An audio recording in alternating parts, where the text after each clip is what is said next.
not easy actually, but it's a beautiful experience. And I've been able to close a deal in the space of 3 months, and my commission paid in less than 72 hours. What an amazing company. So I'll advise everyone out there that want to start up a career, they want to do something nice, they want to make 7 figures, to join GTEx and Associates. And I tell you for free that you won't regret this experience. Imagine you getting a commission, 10% of everything you sold. You sell 2 plots of land, you get 10%. You sell 3, you get 10%. So it has been a great experience working with you guys. Thank you.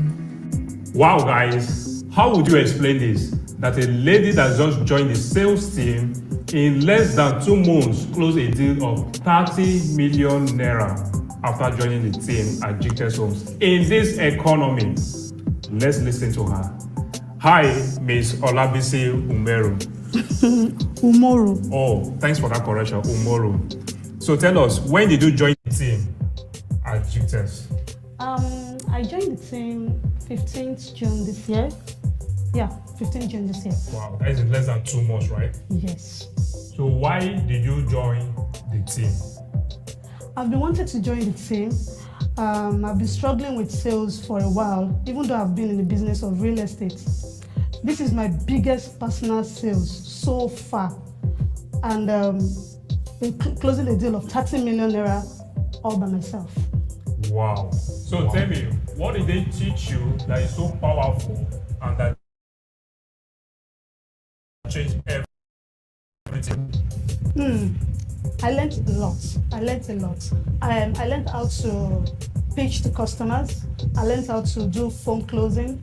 I learned how to attract customers. I learned how to nurture and convert customers. I also learned how to use this digital marketing to sell properties. Also, I learned a lot from Dr. Stephen Akintayo's training sections. Wow, that's a lot. So tell us, what is your commission like?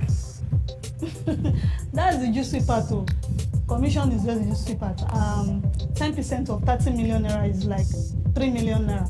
Wow, you mean in less than 2 months you made 3 million naira in this economy? Guys, this is super exciting. Ekele Greg is my name. I encourage you watching this video, you watching this video, to register with GTEx Homes as a marketer, because you will definitely get your commission when you are able to sell properties. I'm a beneficiary of this, and I can proudly say that GTEx did not disappoint.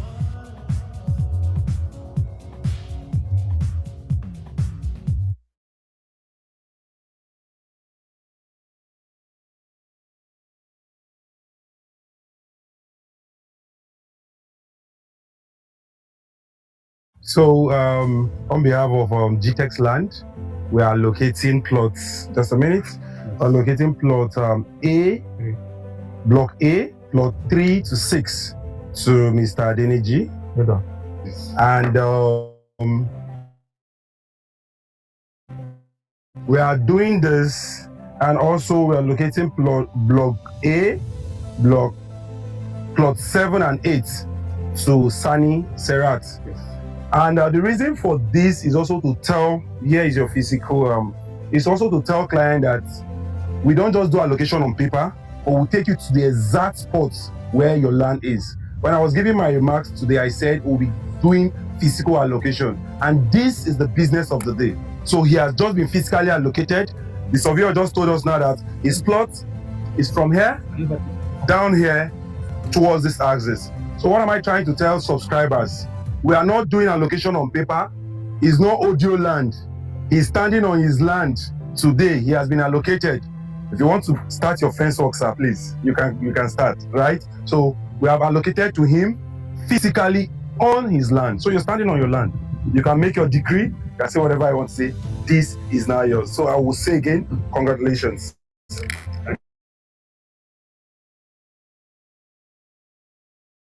Congratulations. Thank you very much. Congratulations. What do you have to say on top? The only thing I have said, I'm here by myself. I've seen it displayed practical.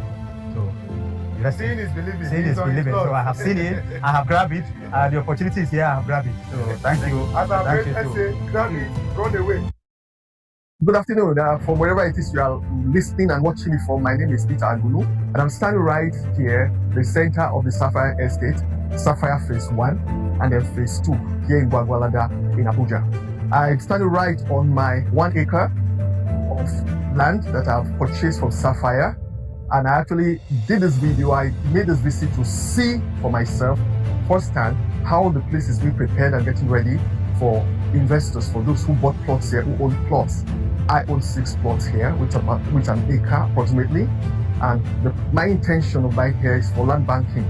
And of course, if you land bank, chances is that as development come in and as the place expands, I will decide to build on mine, or decide to put up some of the plots for sale and develop some of them. So whichever way, for every one of us who have invested in the Sapphire Estate Phase 1 or 2 in Abuja, it's a clarion call to all of us to come together and think of how best we can bring value into this estate. And with the value that comes to this estate, any development infrastructure and the presence that brings people to look at this estate and give it more value, it gives more value for investment. If you're going to, land bank for the purpose of reselling your plot, ultimately the plot will appreciate in value when it's time for you to put it out for sale. The area is beautiful, fantastic scenery. The landscape is perfect. Of course, we're doing this video right now. My visit at this time is at this dry season when the weather is relatively dry, the soil is dry, the grass is also withered. But with the rains, once the rain comes back, is an entire greenery. All the way you can see from all sides, greenery up to the landscapes over there. It's a beautiful area. It's an agricultural environment and community. There's a lot we can do. For those of us who have bought plots here, I think we should come together, brainstorm, put ideas together. There's a lot we can do with this property. There's a lot we can do with our investment here, whether we want to develop now, whether we want to develop in the future. But the important thing is that our asset is here, our funds are here, and we should start engaging this place to, right from now, start developing and getting value. In getting the value, let the valuation begin to increase right now for whatever it is we choose to do here. So I'm calling on all the plot owners, let's come together, let's put ourselves together as a forum. We can come together and decide how best we can bring development here, how best we can bring more value into this environment, because the value that comes into this place is our value ultimately. So I want to say thank you very much for what you're hearing me for. Let's make Sapphire Estate one of the best estates in the GTES lands, listed holdings across Nigeria. Thank you. Hello, good morning, good day, good evening, everyone, from whatever parts of the world you're joining us from. You're very much welcome. You're welcome. You're welcome. If you can hear me loud and clear, kindly do well to drop a comment in the chat box. Just confirm yes. I want to be sure everybody can hear me loud and clear. If you can hear me, please just drop a comment in the chat box.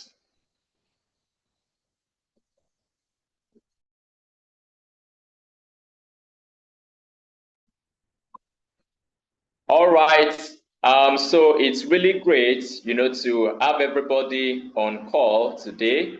Welcome to day 6 of the 12 Days Global Sales Challenge. Thank you, Joshua, for the feedback.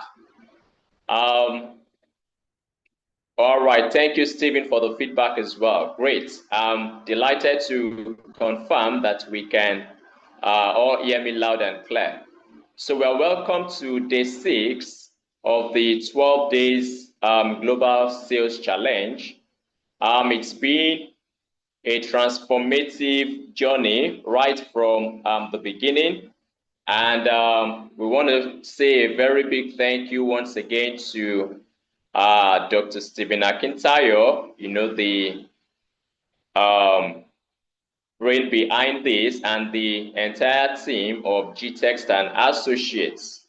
I also want to say a very big thank you once again to every of our distinguished facilitators that have joined us, from day one of this 12 days Global Sales Challenge. It's really been very impactful, and we've gotten a lot of feedbacks, positive feedbacks from participants across the globe.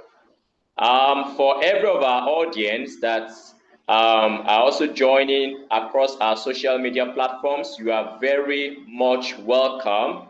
Please feel free to engage, because as we speak, we are also much delighted to get your feedbacks, to get you engaged on the session, to hear your progress reports, to hear you share your good news as well, even as you join us on this session. So for those joining online, irrespective of whatever part of the world you are joining from, please feel very free, to engage, comment on those platforms, and let us hear from you as well. For everyone on the call, please just take a screenshot now and drop in the WhatsApp platforms where you joined us from. Let everyone know that today's session has commenced. As we all know, one of our culture here is punctuality. We keep to time, and that's the reason why you could see we started 12 p.m. on the dot. So get everyone on your WhatsApp groups. Please let them know the session has started. Just take a screenshot, and drop on the WhatsApp platforms. We are live. You can also share with your loved ones, everyone you want to have a transformation in their financial journey. You want to share this link with them to also join the Zoom session. And for those who are joining from our social media platforms, please just copy that link and also share to your loved ones, that you want to also get value. For everyone that has been a part of this, we've been getting positive feedbacks, testimonies, and it's really been amazing. Now, before we proceed into the session of today, one thing I would like to emphasize on is that 1,000 intentions is not equal to 1 action. I repeat again, 1,000 intentions is not equal to 1 action. So it's not just important we join this training session, it's very, very vital that we take notes. As you're taking notes, you are not just writing, you are jotting as to do, as action points of what you yourself will do, what you will implement, what you will execute, because the results lie in the execution, not just in the volume of information. It's not just important for you to learn or to be, to join these training sessions. It's very vital that you also execute what you learn, and that's the best way, to get results. So I'm very much excited, to let us know that we have a distinguished, personality that will be taking us on our training session today. She is a serial entrepreneur, a business strategist, a digital transformation advocate, and her name is Mrs. Adeyinka Igbinoba. Before we bring her up, I would like to just give a brief run through of her background so that we can all get on board together. So she's a catalyst for transformation, a powerhouse of strategic grit and multifaceted leadership. She's a visionary entrepreneur, business strategist, and digital transformation advocate, renowned for her ambidextrous ability to scale brands and empower people. With a career defined by versatility and high-level results, She has successfully navigated and transformed diverse sectors, including banking, real estate, construction, IT, and education. As the CEO of AIG Media Pro and commercial director at Site Tech Partnership, she blends technical mastery with creative vision to drive operational excellence and long-term brand equity. Her expertise is not merely transactional. She is a champion for professional standards, particularly within the Nigerian construction and real estate landscape, where she emphasizes structural integrity and strategic planning. She is currently a lecturer at Rome Business School. She bridges the gap between complex strategy and academic excellence, specializing in business transformation, customer relationship management, leadership, and marketing in the AI era.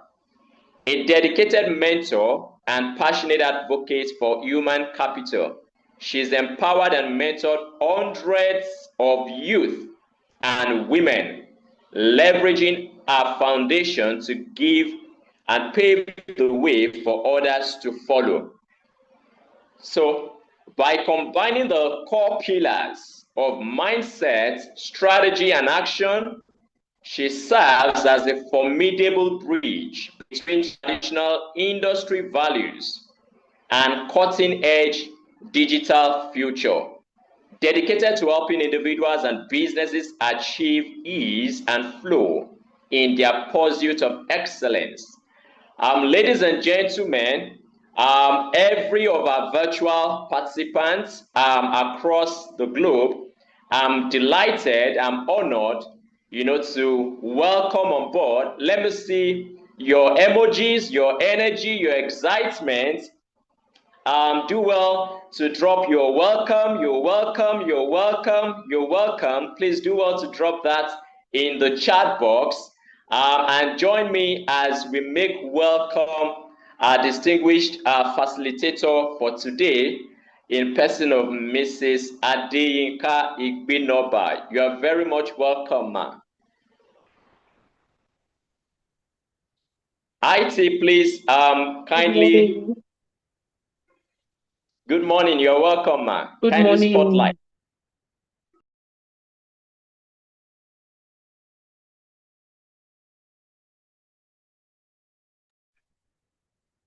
Can you hear me?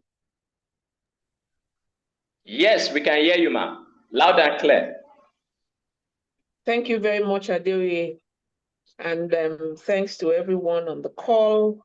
Good morning from the city of Lagos, Nigeria.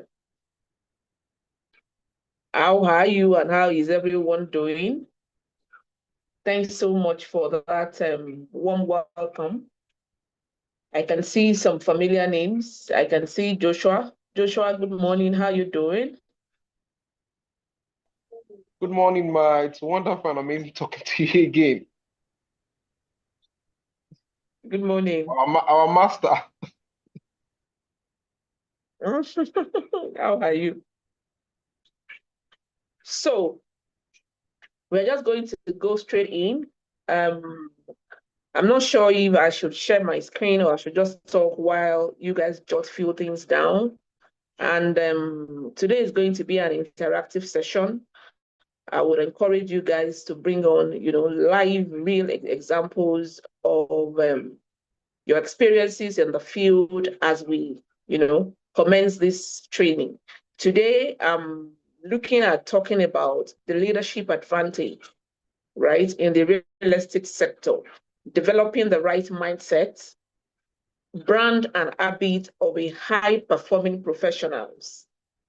First, it is important that this is a 12-day sales challenge, and you must know what sales is all about. You must know what marketing is all about, and you must know what advertisement is all about. Sales is the end of the, sales funnel. right? There is always advert first, followed by marketing, and followed by sales. Now I'm going to need your reaction in the comment section. If somebody asks you that, what do you understand by adverts? What do you understand by marketing? And what do you understand by sales? What would your response be? Advertisement, marketing, and sales. What's the difference? Or what is the goal for advertisement, marketing, and sales? What's the goal? Let me read your comment, or if you can unmute yourself, tell me what you understand by the goal of advertisement, the goal of marketing, and the goal of sales. All right, good afternoon, man. Hi, good afternoon, Ikena. Yeah, so for me, advertisement is the act of bringing new products or existing products to the knowledge of the public.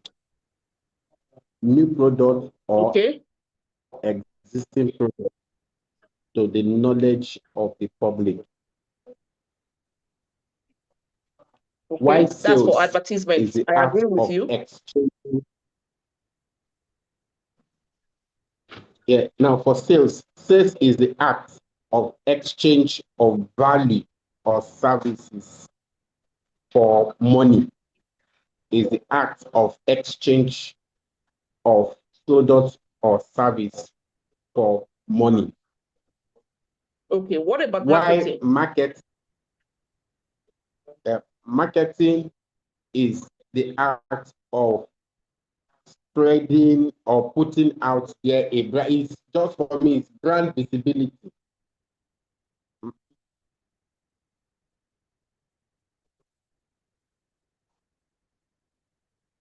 Marketing is brand visibility.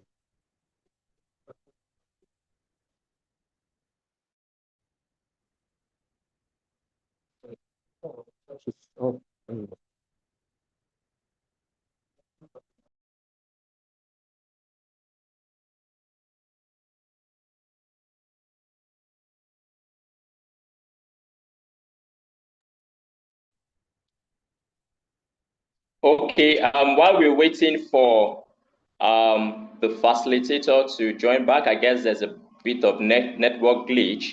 Please, you can drop your contribution in the chat box as well. Thank you so much, Mr. Ikena, for that amazing breakdown of advertising, marketing, and sales. So please, let's make use of the chat box as well.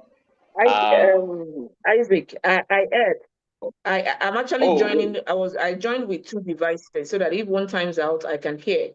So IK said that marketing is to create awareness. There was something he said about marketing to create visibility. Am I correct, IK? Yes, ma, and promotion.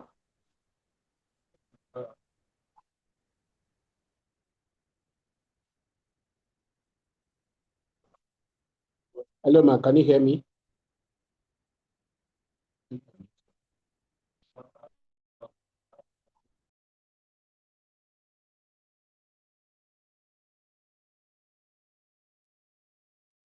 Can anyone hear me? Yes, audible now. Yes, we can hear you, ma. Okay, thank you. So I want everybody's attention, right? The goal for advertisement is basically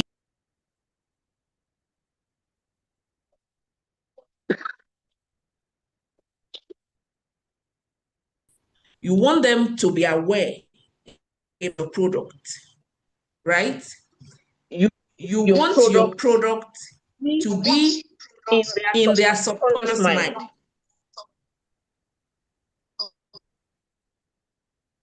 You want them to be aware that you exist.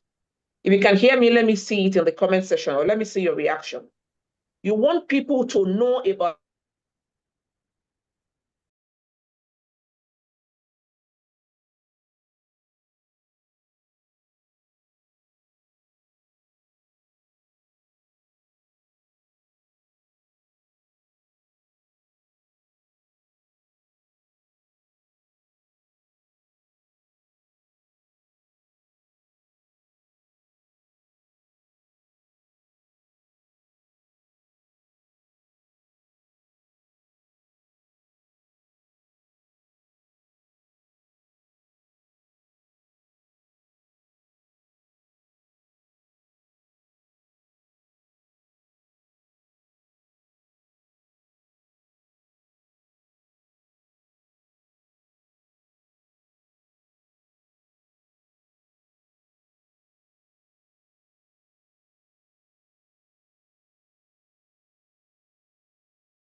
Okay, so while we're waiting, okay, I guess she's back in now.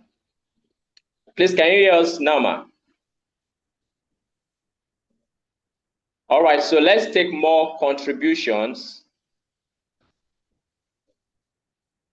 Let's take more contributions. You want to speak about your perspective of advertisements, marketing, and sales.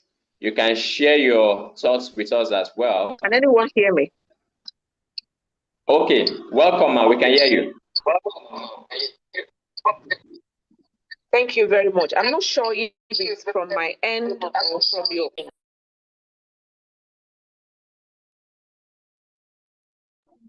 So basically, like I was saying, when you go on the street and you see billboards, you hardly stand in front of those billboards to want to pick phone numbers, to want to pick email addresses, or to want to scan your QR code.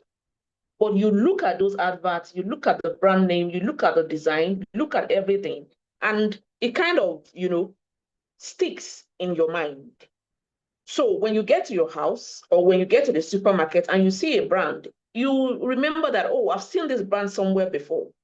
So the goal for advertisement is basically to put product or services, to put brands in our subconscious mind, letting us to be aware that there is a product like this or there is a brand like this.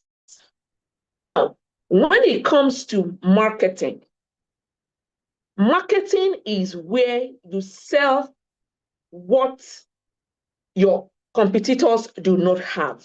Marketing is where you sell yourself. Marketing is where you sell your own competence. Marketing is where you distinguish yourself from your fellow competitors. Marketing is where you sell your value.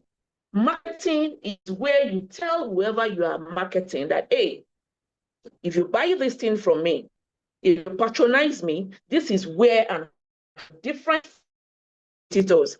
And it is at that point that you sell the benefit. It is at that point that you let clients know that you are a master in this game. It is at that point that you drop something in the mind of your competitor or of your client that, hey, if you do not buy this product from me, if you buy from my competitor, this is what you stand, this is what you stand to gain. So that is when a client will decide that, oh, I want to buy this. And let me give you an instance. You that there is no monopoly of any business, right? You are in real estate. And you walk into the office of, let's say, for example, and you want to say, oh, please come and buy Jasper Gardenia. As you are marketing Jasper Gardenia, another realtor somewhere is marketing the same Grant Cardone. Or let's say you are marketing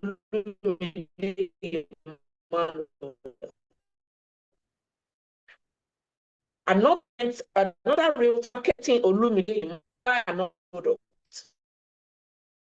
Are we together?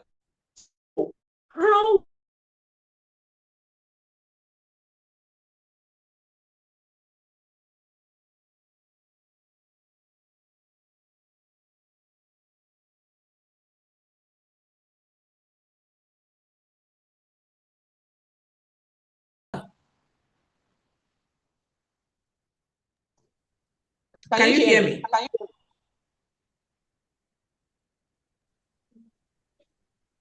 Yes, we can hear you. Thank you. Thank you. So, marketing Olumide Emmanuel. Another person walks into the office of Olumide Emmanuel, marketing real estate. How would Olumide Emmanuel now decide that, okay, Isaac has come to market me about a product. Isaac is marketing me about another product. How would he determine that, let me buy from Joshua and let me not buy from Isaac? Let me buy from Isaac and let me not buy from so person. That is where marketing is tricky.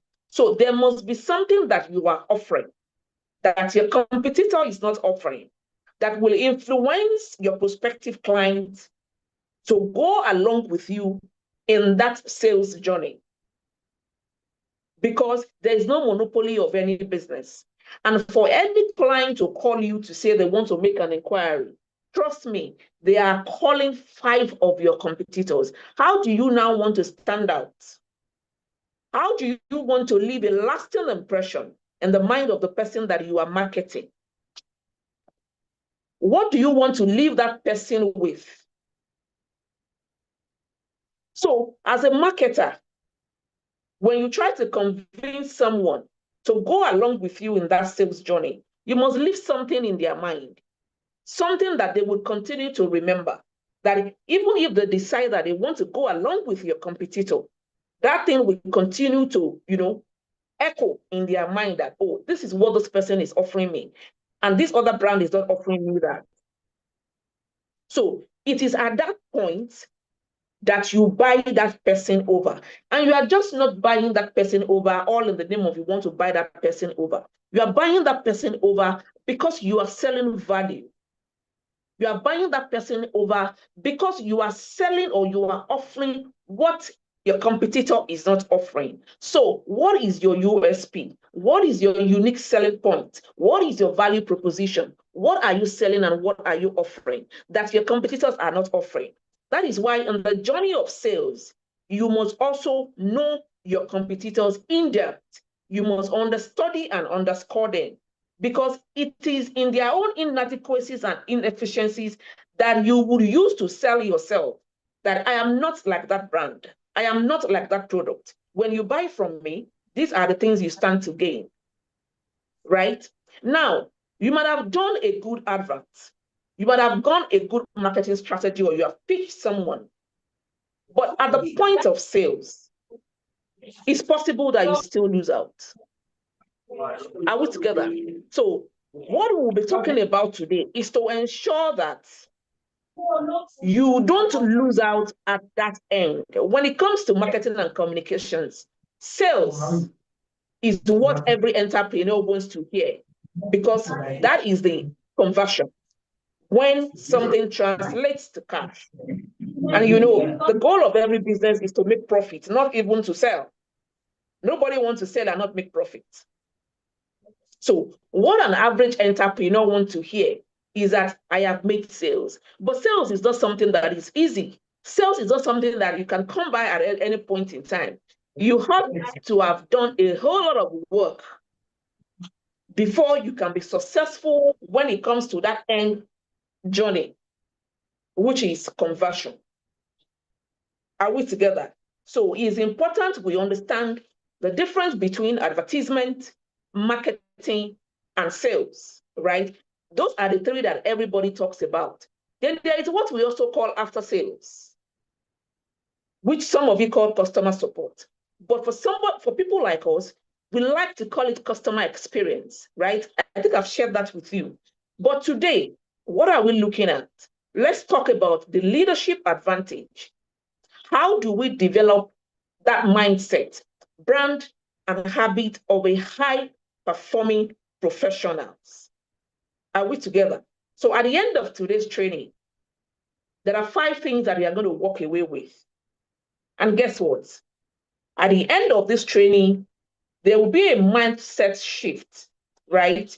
That separates top performance from the rest. This is what I say to every salesperson. There might be 10, 50 salesperson in a room. You must ask yourself, what stands you out amongst the rest, right? Again, at the end of today, you will know how to build a personal brand that earns trust in real estate. If you can hear me, please let me see your reaction. The third thing you will be walking away with today is the daily habit practiced by high-performing professionals.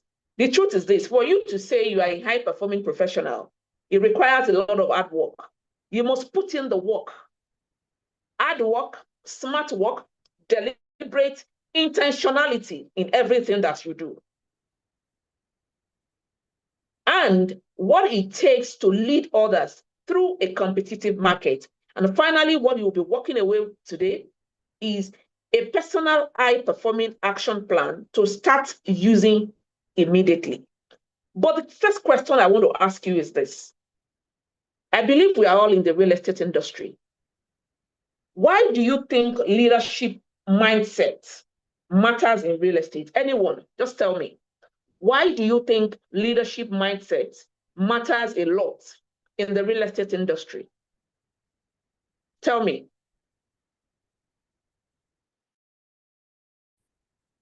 You can drop a comment in the chat room, then you can unmute yourself and talk. Why do you think leadership mindset matters a lot in the real estate industry?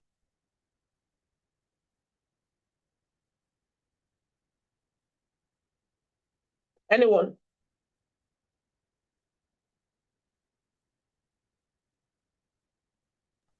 Noma, let me give it a try. Okay. So, leadership, one thing about leadership is, what I know, the core value of leadership is leading by example. Okay. And yeah, so, if as a leader, you need, for example, you have to put in the work. You have to put in the work, you have to be disciplined. You have to customer, they'll be watching you. So you have to take the work as if it's yours.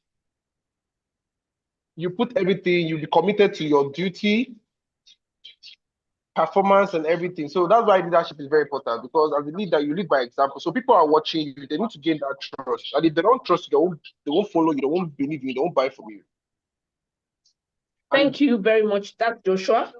Joshua, thank you very much. And that's absolutely spot on, right? Now, in the real estate industry, or let me say in the real estate sector, all over the world, is not an industry for, let me say, low players. It's an industry where people come in and they want to deal with people they can trust. So I say that real estate is a relationship business. People only follow professionals that they can trust.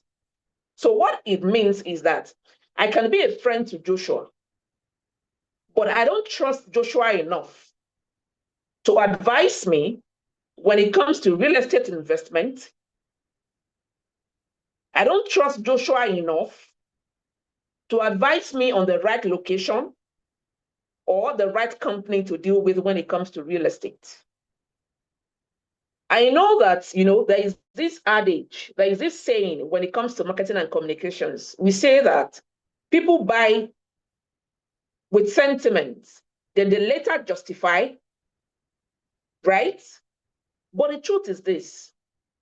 When it comes to the real estate industry, especially in Nigeria, because our economy is quite volatile, right? Market conditions shift in a twinkle of an eye when it comes to the real estate sector in Nigeria. One news like this, everything changes, right? So the mindset then determines who adapts and who stalls. So when someone comes to you, when a prospective client comes to you, first, I've given you the difference between a client and customers before. And when it comes to this real estate industry, we can use it interchangeably, right? We can say that our customers are customers because we are selling products to them. And we can also say that they are our clients because we are giving them services. So permit me if I use, both words. Now, when a client comes to you and tells you, oh, Jessica, I have X amount of money and I want to invest into real estate. As a professional, what should come to your mind at that point is looking for a location or a product that will suit the person, not your own personal gain. That is where trust comes in, right? All over the world, if you're an agent, if you're a realtor, there is what we call that agency fee. But as a professional, that should be the least on the agenda. The top on the agenda for you should be that you want to solve a need. Again, as realtors or as salespeople, it's important we note this, that if you are in the real estate industry, you are solving the problem of a need not a problem of a want. Someone that wants to buy a car out of the fact that, you know what, my mates are driving the Bugatti, I now want to go and buy a Bugatti, out of just want. But when it comes to need, like I said the other time when I was with you guys at Bejuleki, there are 3 basic needs of life: food, clothing, and shelter. And real estate falls under shelter. But in this digital age, permit me to say there are 4 basic things of life, basic needs of life, which is clothing, food, shelter, and information. Are we together? So when a prospective client or a prospective customer comes to you to say, I want to invest and I want to buy this, the very first thing that should come to your mind is how to satisfy that customer, how to please that customer. Because at the end of the day, a satisfied customer is a returning customer. A satisfied customer is a loyal customer. Don't be a realtor that all the thing that comes to their head is how to earn their commission. Another reason why leadership mindset matters a lot in the real estate industry is that your personal brand often reaches the client before you ever speak to them. And I will tell you what I mean. If you are representing GTEX Holdings, GTEX Holdings already has a name. Are we together? But remember, you are not the only salesperson in GTEX Holdings. We have Jessica, we have Adeoye, we have Joshua, we have Daniel, we have Godwin, we have Michael, we have a whole lot of you. And there are times that a whole lot of you will be talking to the same client without even knowing, because I don't have privy to who you are chatting with on your phone. How do you now want to stand out, right? If you have a target and your brand or your company tells you, all of you, each of you should bring X amount.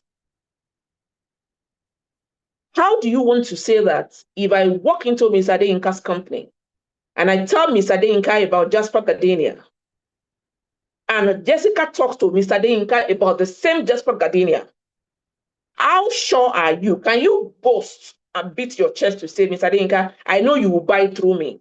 What are you going to offer me that your colleagues will not offer me? This is where your personal brand comes in, right? We live in the digital age where everybody wants to have, they want to have an impression. They want to build an impression about who they are dealing with. So before any customer can say they want to buy something through you, they want to go online to search about you. So the question is, when they go online to search about you, which is now your personal brand, because trust me, you're not the only one selling that real estate. You're not the only one selling that company. You're not the only one selling or marketing to that prospective client. So how are you outstanding from the rest? So if a client decides to go online today being the 3rd of August, 2026, and the client says, you know what, I want to buy this product, but let me even see the people that I want to deal with. Let me see the people that I want to bring into my space to tell me about a particular brand or a particular product. And that client goes online. We're going to do a little exercise this morning. When it comes to personal branding, do me a favor. Go to any chat, any AI tool that you have, either Claude, ChatGPT, Perplexity, ChatGo, all the likes. Let's do that quickly. Just go online and type, who is, and you put in your full name. Who is Isaac Adeoye? Let's do it quickly and let me know what you have. Just do that exercise very quickly. Go to any of the AI tool, either Meta AI, you can also do that on your WhatsApp. You can do that on Gemini, on Claude, Perplexity, and the likes, ChatGPT, or whatever. Any of those chat AI tools that is at your beck and call right now. And put it right there. Put your first name and your surname. And please unmute yourself and tell me what you see. And again, if you didn't see anything, please tell me that you didn't see anything, so that I can guide you how you can start building your own personal brand. Because in as much as you are selling a product, remember, Dr. Stephen is your MD. He's not going to be the one talking to everybody. He has his own personal brand as Stephen Akintayo. The company, GTEx Holdings, have their own personal brand. So you as an individual that want to walk into a company to do a presentation to them or for them that they should come and buy a property from your company, they want to know who they are dealing with as an individual. So when they go online, how visible are you? What can they see online? Let's do that exercise very quickly, please. I'm going to read some comments. Okay, so I can only see Stephen Oladapo's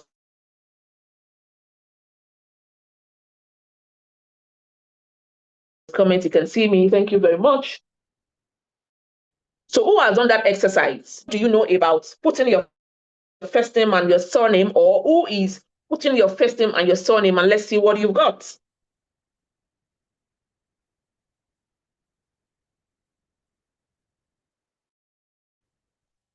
Okay, so I'm going to read from Wisdom. Wisdom Atebije appears to be a Nigerian professional who is active in real estate business networking and personal development. He regularly shares insights on topics such as relationship building, networking with high net worth individuals, and real estate on LinkedIn. So Wisdom, this account, is this you or for someone else? My account, ma'am. Your account, fantastic. Thank you very much. Any other person, please?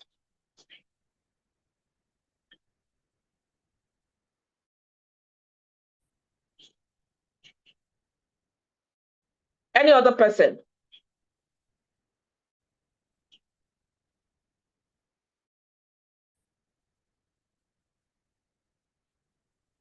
Okay, Joshua Emmanuel Udofia is a Nigerian real estate consultant and global real estate wealth advisor associated with GTEx Homes, a sales and marketing professional with experience in consumer electronics and real estate, someone building a personal brand, focus on wealth creation through real estate investment, particularly for Nigerians at home and in the diaspora, a virtual assistant and a digital marketing enthusiast who uses AI and social media for sales, branding, and lead generation, a student pursuing BSc in public administration at the University of Lagos, focused on creating premium marketing campaigns, SOPs, sales systems, and content for real estate and business growth. A round of applause for you, Joshua. I'm proud of you.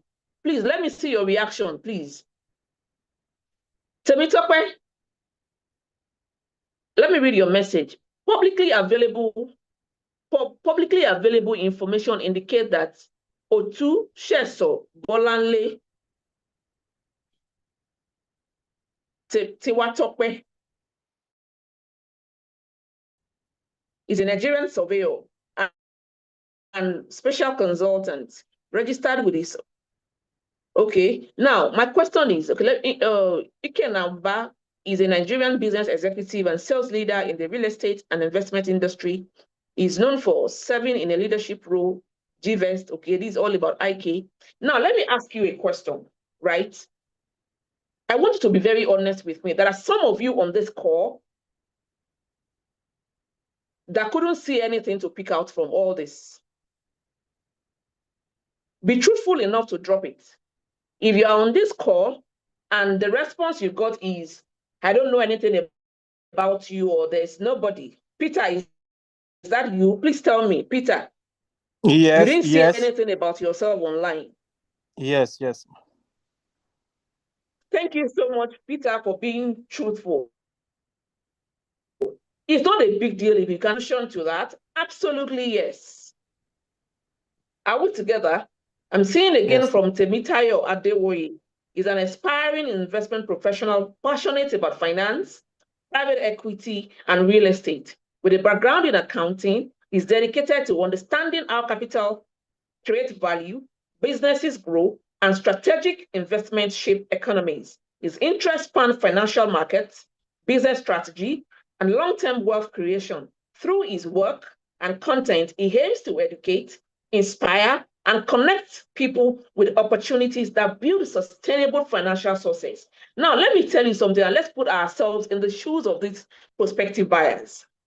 If you are inviting someone to your office to talk to you about real estate, and you decide to go on this chat or AI, tools, to want to ask about the person, and you put the person's name, and you can't find anything, would you want to deal with that kind of person? Tell me. Would you trust that kind of person? Would you trust your investment or your advisory with that kind of person? Let me tell you what visibility does, what awareness does, right? It builds another level of integrity. It builds another level of trust. Are we together? So for those of you that didn't find anything, not to worry. Just remind me before the end of the class, and I will guide you through how to go about it, right? Now, when it comes to your personal brand, it's about intentionality. It's about being deliberate. Let me tell you something about life. If you don't sing your song, nobody's going to sing it for you. And let's bring it to, the Nigerian music industry, right? Most times when there is an album or when there is a release of a song, you see the artists in the studio, they are, just vibing to the song, they are singing the song because they want you guys to be aware. So if you don't blow your trumpet, my darlings, nobody's going to blow that trumpet for you. You've got to blow it yourself. So in this digital era, there is no excuse for anyone if you are not in that online space, because that is where a lot is happening. There is a lot of influx of people. Convergence of a whole lot of things are happening there, right? So most of the AI tools is familiar with our details. That's why it's showing more about us, ma. How do we do it, ma? So if it's showing about your details, that's what you should have. Stephen, I don't understand your question. I'm talking about for those that has no visibility online, they should remind me before the end of the class so that we can have a step-by-step guide on how it should be done. So basically, Isaac Adeoye is a prominent figure in the African real estate sector, recognized for his expertise as a real estate sales coach, consultant, and corporate trainer. His professional identity is deeply anchored in driving high performance and the likes. So basically, in this AI era, right, if you are not visible in the online space, you stand the risk of losing out, because every prospective client wants to check you out. They want to compare you with your competitors. They want to know who you are, your past antecedents, and they want to know if they can trust you, right? But when they go online and they can't find anything, you leave them with no choice than to go along with your competitor. That is where personal branding comes in. So when we also say that why leadership matters in the real estate sector, high performance are not built on daily habits alone. Neither is it built on talent alone. So you might have the talent, and if you don't have the right daily habits, forget the fact that they are calling you professionals. Daily habits, the intentionality about your daily habits is in those small things. So what is my plan today? What happened yesterday? Did I fulfill all my daily tasks? What is my to-do list today? What is on my to-do list? What am I going to do? What do I want to do with my team members? How do I want to mentor them? How do I want to boost their morale? It is in all those little habits that makes you a professional. But guess what? You can't be a professional if you don't know what you are doing. You can't be a professional if you don't have the right product knowledge. I said something to you the other time I was with you guys. There are 4 categories of clients. You must know the type of clients you are talking to. Let me give you an instance. So many times, realtors, in as much as I believe that in the real estate industry, you would make it if you network a lot. But your networking should not be out of ignorance that, oh, I don't know, let me stay with who knows. If you don't know, it's agreed. But what are you doing about it? What steps are you taking to ensure that if you know 5 things today, in 2 months, you are knowing 7 things? In a year, you are knowing 10 things. What are you doing? Or are you just that individual? Are you that salesperson that prefers to just hide under your team lead? You don't want to work, you don't want to improve. So anytime your team lead goes on leave, you're already fidgeting because you know that your secret will be exposed. Are we together? Now, in this so-called real estate industry, remember, we are talking about leadership. How do we define leadership? What is high performance leadership? Let me correct a notion about leadership. It's not a title. So what it means is that you might be the team lead, but you might not be a leader. So leadership is not about the title that you hold. Are we together? If you can hear me, let me see your reaction. Leadership is not about the title that you hold. It's not about the position. It's not about the chair you are sitting. It's a standard of thinking and behavior. How are you thinking? How are you relating with your team members? How are you responding to feedbacks? How are you responding to criticism, either positive or negative? Right? It shows up in how you handle pressure. That is what leadership is all about. How do you react under pressure? How do you talk to your team members? How do you talk to your clients? How do you respond to negative feedback? So when I say that leadership is not about the position you are holding, it's not about the title, it's not about your office, neither is it about your entourage. It's about who you are within. How do you react to setbacks? When there are opportunities, how do you react to it? Every single day, every single second. When there are breakthroughs, when your team member comes to you and say, I have an idea, how are you receptive? When your team member or people that are below you, achieve something, are you the type of team leader? Are you the type of leader that prefers to cover them up so that you can shine? Are you the type of leader that prefers to take all the credit? Are you the type of leader that throws your team members under the bus because you want the management to clap for you? Are you that type of leader that talks negatively about your client? Are you that kind of team member that talks negatively about your company? So leadership is not a title, it's a standard of thinking and behavior. Your emotional intelligence, how you are able to handle matters, especially under pressure. It shows up in the way you handle pressure, setbacks, and opportunity. That is what leadership is all about. Leadership is about self-awareness, not being defensive. When a problem poses itself, how do you want to solve that problem? Are you calm? Are you defensive? Do you want to start throwing blames? So leadership is about being self-aware. Leadership is about being decisive, not reckless. Leadership is about being consistent. Leadership is growth-oriented, not stagnant. Who were you yesterday? Who were you last year? And who are you today? Do you underscore yourself?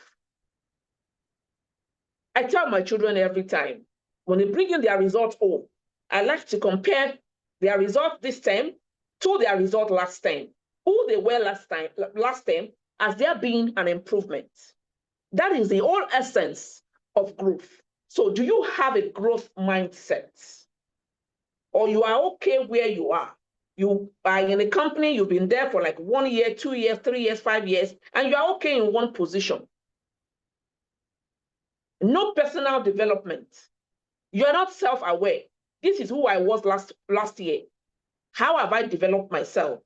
How have I improved? So when it comes to leadership and high performance, there are 3 key pillars of high performance. Just 3. And it only takes a smart individual to harness these 3, right? We talk about mindset, number 1. Number 2, we talk about the brand. Number 3, we talk about the habits. And what are those habits? What are the things you consistently do every day? You spend your time on TikTok, morning to night, watching things that does not benefit you, watching things that has no value to you, watching things that you cannot benefit anything from. You are on Instagram, watching who Davido has unfollowed, who Pella did not invite to his wedding, who Iyabo Ojo is now fighting. Those are the things that you are doing online. And let me tell you, when it comes to the internet, different people are online for different things, right? Some are online sourcing for information.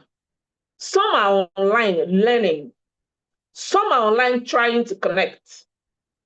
Some are online doing research. Some are online gossiping. Some are online looking for videos to watch that they can learn from, that they can benefit from.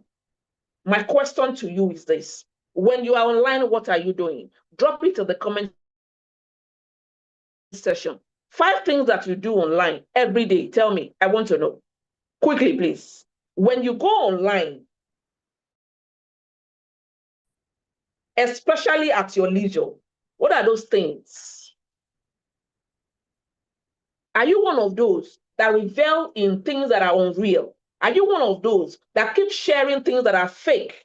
Are you one of those that uses your data every month, every week, and you can't say, from the data that I loaded yesterday or last month, these are the things that I gained from it? Because guess what? Your data is an investment. And remember, as a business person, there must be return on your investment. So when you load data, 5,000, 3,000, 10,000, 20,000, what is the return on those data?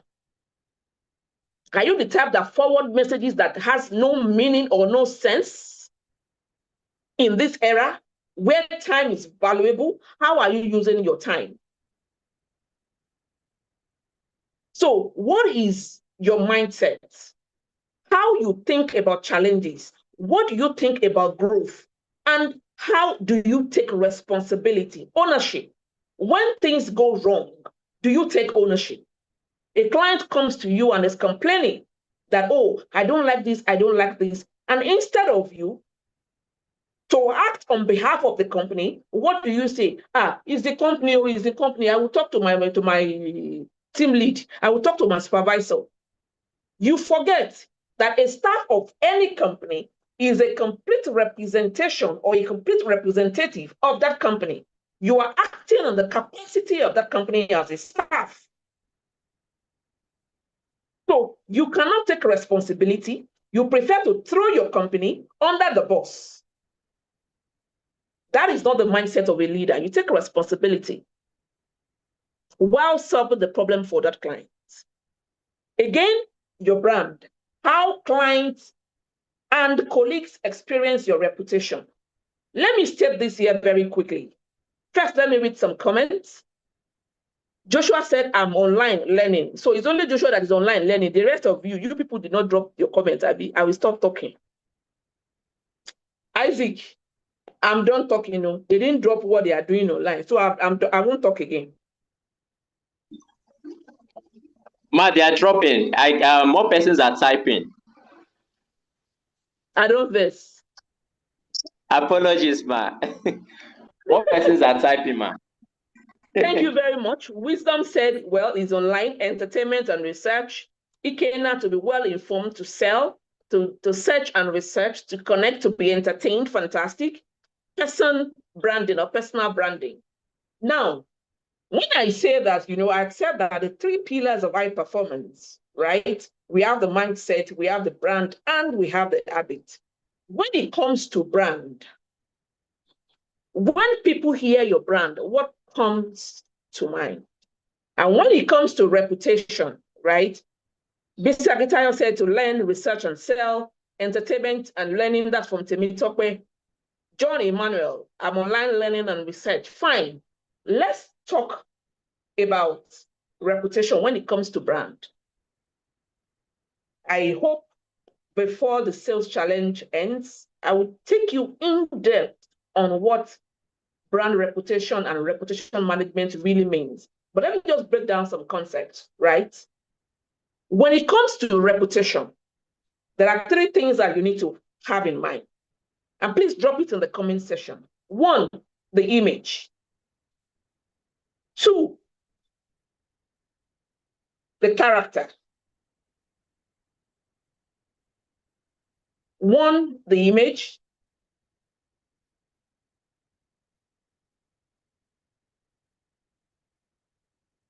Okay, I'm still reading.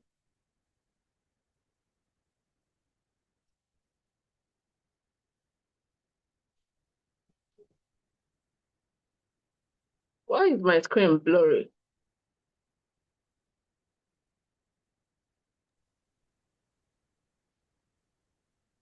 Can anyone hear me? I can't see myself. It's clear from our end, ma. We can see you very well. And we can hear the audio very well as well. Okay, so I think it's from my other screen. Okay, so now, the 3 things, I said your image, your character, and your identity. Please drop it in the comment section. Okay, now this is all. Your image, your character, and your identity. Let me tell you the difference between the 3. Please drop that in the comment for me. Your image, your identity, and your character. And let me tell you the difference. And as you go through your career, thank you very much, Edwin.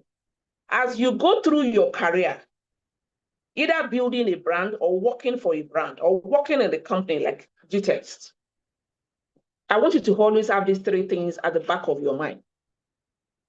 So that in every situation you find yourself, you will quickly check yourself and say, which one am I doing now? Right? So when it comes to reputation management, when we say identity, what is your identity? Your identity is who you think you are and what you say you are. It's about yourself. I can come online here and say, wow, Adenka is a trillionaire. That is who I say I am. Right? I might be saying the truth and I might be lying. Right? So pull that aside. Identity is who you say you are and what you say you are. Your core values, your vision, your mission, and the likes. That is what your identity is as a brand. Right? Now, when we say image, remember I said we have 3 when it comes to reputation management. We have the character, the image, and the identity. So the identity is who you say you are. The image is what the public thinks of you. The image is what the public say about you. Now, it's important that what the public say about you should align with who you say you are.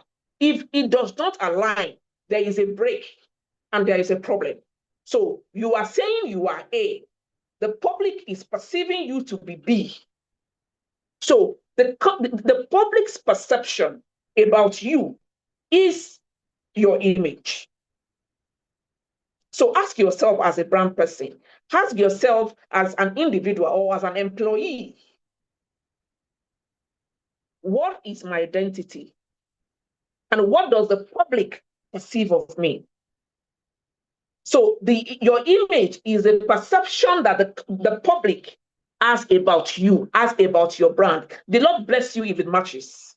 If it does not match, you already have crisis to deal with, right? So if your identity is who you say you are, and your image is what the public perceive of you, or the public's perception about you, then what is your character?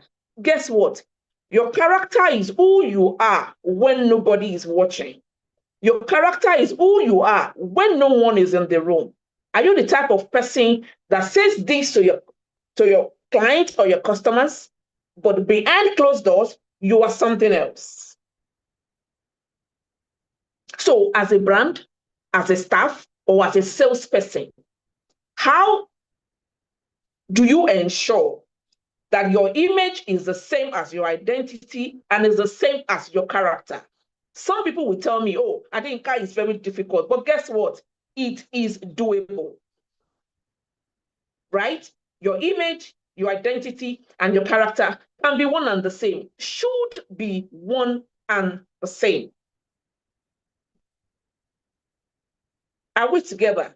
And again, as we talk about the leadership advantage, developing mindset, brand habits of high-performing professionals, guess what?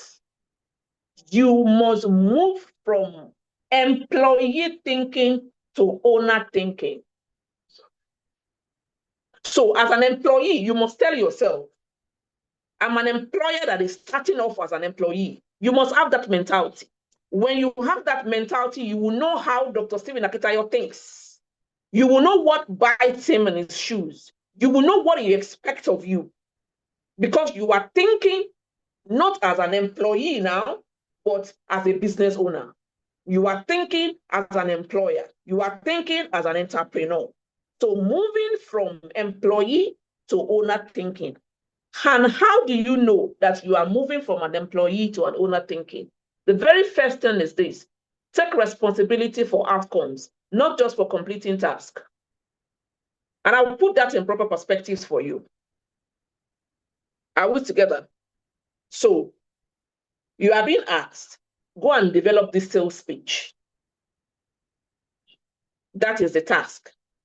And once you do the sales speech, pam, pam, pam, pam, pam, pam, pam, I've submitted it, I've sent it to your email. Whatever you want to use it to do, that's your problem. I've sent it. That's an employee mentality. Trust me. But let me tell you an ownership mentality. Mr. Joshua, this sales pitch that you said I should do, what do you have in mind? Who are you sending it to? Oh, this company. I think before I do the sales pitch, let me go and research about the company and let me see the things that they do, the things that they like, where they like to buy their properties and the likes. You have that at the back of your mind. Then we are done. When you are done with the sales pitch, remember, the sales pitch will now no longer be generic. It will be direct, concise, and specific, because you have done your research. Right? Now, before you even send the email to your team lead, in this regard, Joshua, sit down with Joshua and say, Mr. Joshua, come and see what I've done. What do you think? If we pitch them like this, what do you think their reaction will be? I'm thinking we should do this. Do you have any opinion? This, and this. You agree on that, you send it. Then it shouldn't end there, because there's a reason he needed that sales pitch. So you should be more interested in the outcome, what that sales pitch will generate, not that you have sent the sales pitch.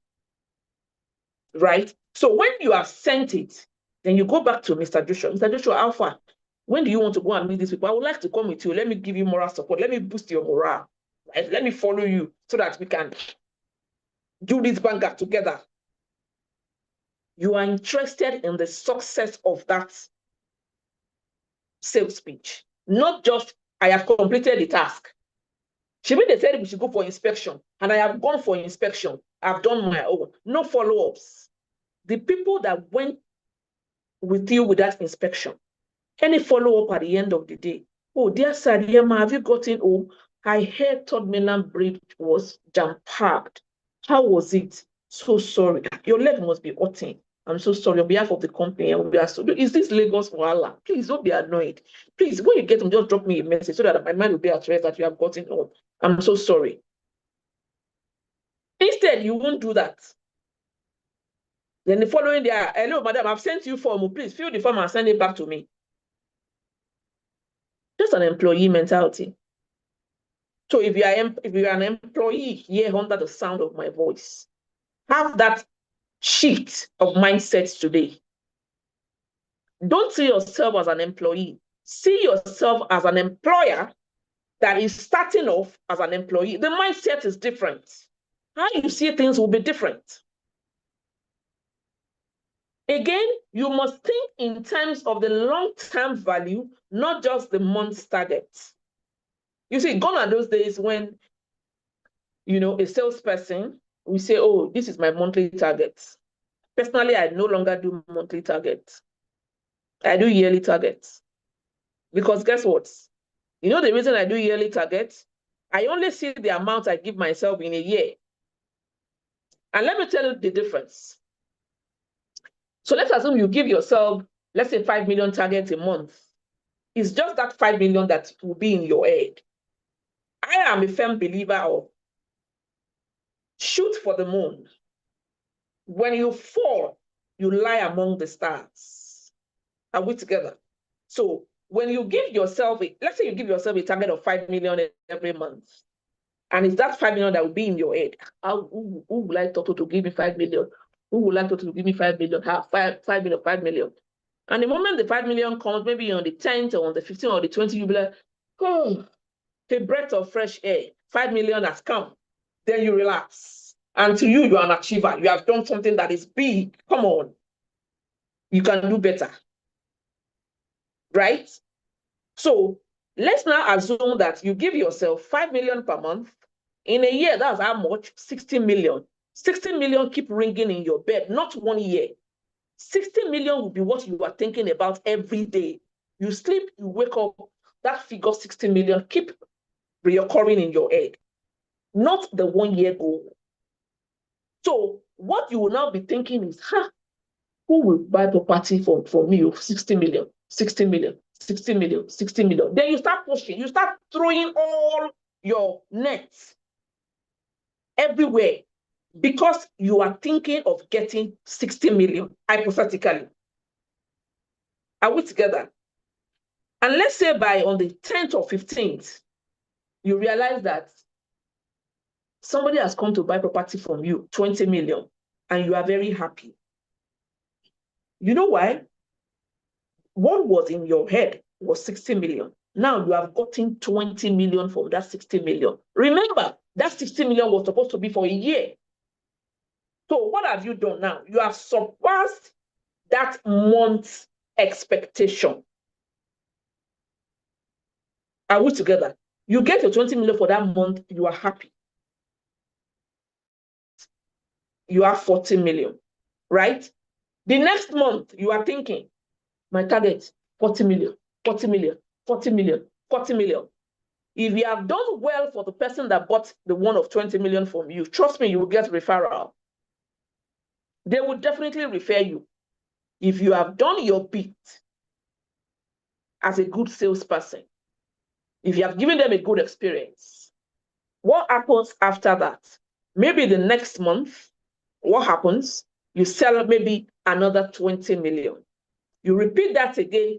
The third month, you make another 20 million. It means that the target that you have given yourself for a year, you have met it for just 3 months.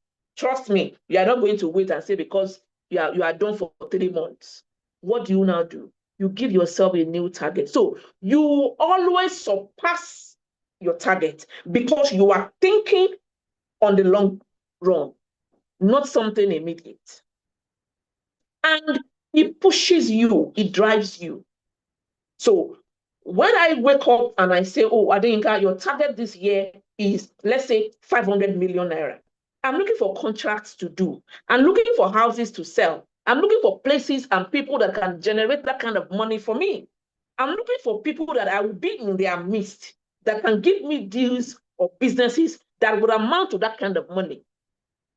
That's why you will never see me in the midst of people that I cannot benefit from. So the companies that you keep also matters. I don't want to be in the company of people that constantly put me down, that constantly, has nothing to offer me. So please, dare to dream and dream high. Are we together? Again, see challenges as data to learn from, not setbacks to fear. There's something I tell my children. It's okay to fail. It's not a big deal if you fail.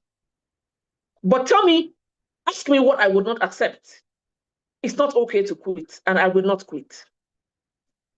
I'm not someone that quits or that runs. I'm someone that faces my challenge. So if my sales challenge for this month is 100 million, I'm not going to run from it. I'm going to face it headlong. And trust me, with that mindset of me being a go-getter and an achiever, I will surmount any challenge. However, life is about wins and losses. Life is about valleys and mountains. When the times are low, don't see it as a setback to fear. Remember, right? For some of us that lived in the village growing up, bush here, and you are going, and something just eats your leg, and you look at it and say, oh, you eat my leg. By the time you are passing that place again, you're going to remember that, oh, when I passed this place the other time, something ate my leg and I fell. I'm not going to fall again. So what did you do? You have taken into consideration that particular spot. So see every challenge as a data to learn from. And let me tell you what data does. Are we together? If you can hear me, please, let me see your reaction. Thank you very much. Now, when I say see challenges as data to learn from, not setbacks to fear, let me tell you what data does for you. Data moves you from a gut feeling decision phase to a data-driven decision phase. Because you have data, you can decide. Because you have data, you can plan, you can take that leap. Data helps you know the next step to take. Unlike what you are just intuitively deciding on. Are we together? That's what I mean when I say that. Data moves you from a gut feeling phase to a data-driven decision phase. So when there are setbacks in your decisions, in your plans, or in your execution, take it as data to learn from, not something to fear. That's why I say that as far as I'm concerned, it's okay to fail, but it's not okay to quit. It is in the quitting that you have actually failed. And I will take that again. It is in the quitting that you have actually failed. When you quit, that is when you have failed. So take every failure, take every setback as part of the experience, as part of the journey. It's not a big deal to fail.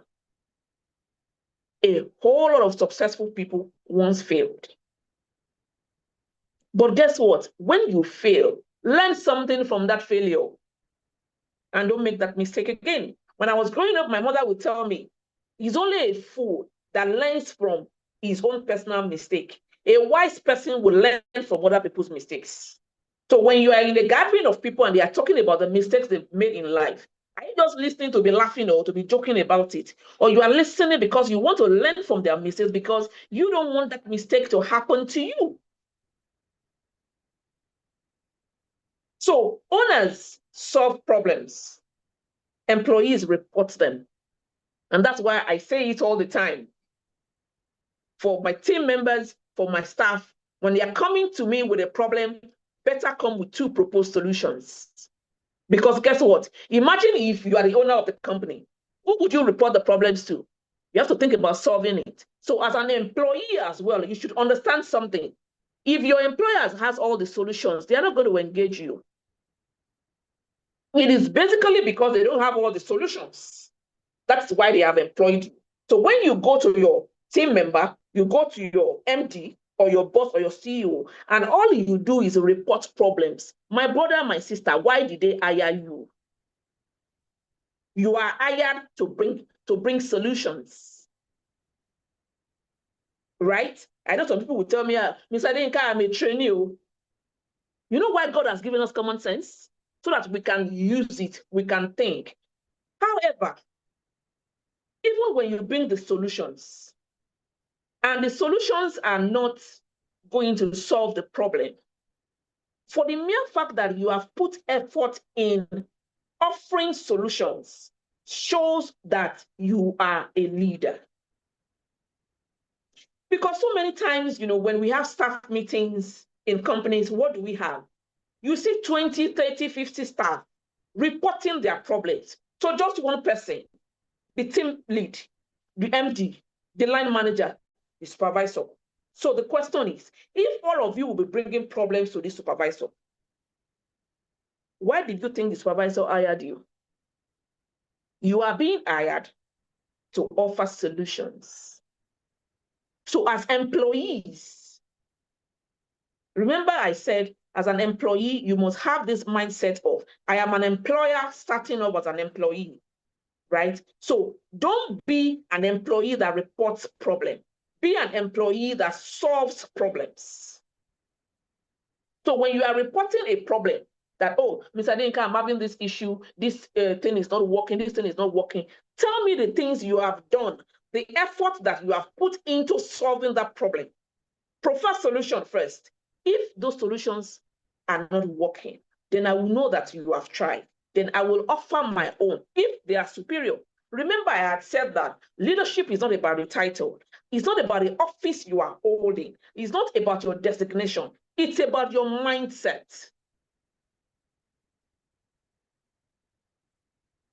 So be employees that solve problems, not the ones that report them. Are we together? Now, still talking about high performance. We can't talk about high performance without talking about growth. But what do we have now? A lot of people prefer their comforts.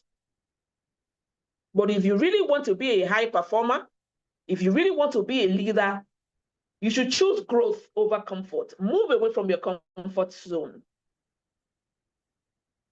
I don't think there is any rich person that will tell me that, oh, I made it in my comfort zone. Because guess what? The markets that we are in today only rewards professionals who keep developing themselves, not professionals or individuals that complain all the time. Quit the complaints and start acting today.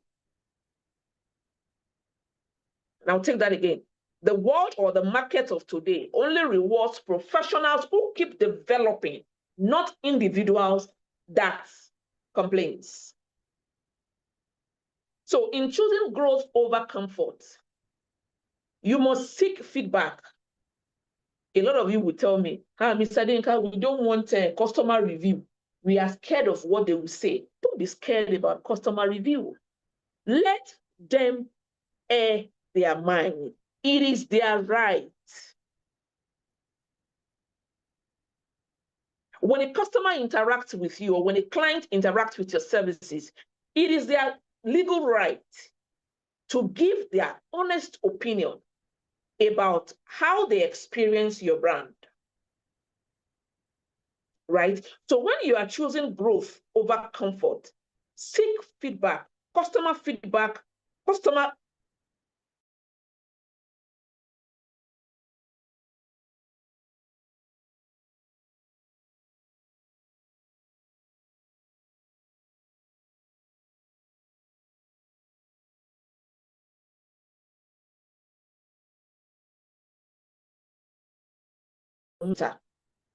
that is how you grow. So when you are interacting with a client or a customer, and they are giving you their honest feedback about how they experience your brand, it is their right. Give them that, platform to hear their opinion and take those, feedback and work on them. I know very well that some of these feedbacks could be malicious. Some of these feedbacks are actually deliberate to frustrate you or to tarnish the image of your brand. Still accept it, not attack it. Choosing growth over comfort when it comes to high performer, right? You must also treat rejection and slow market as learning opportunities, not verdicts.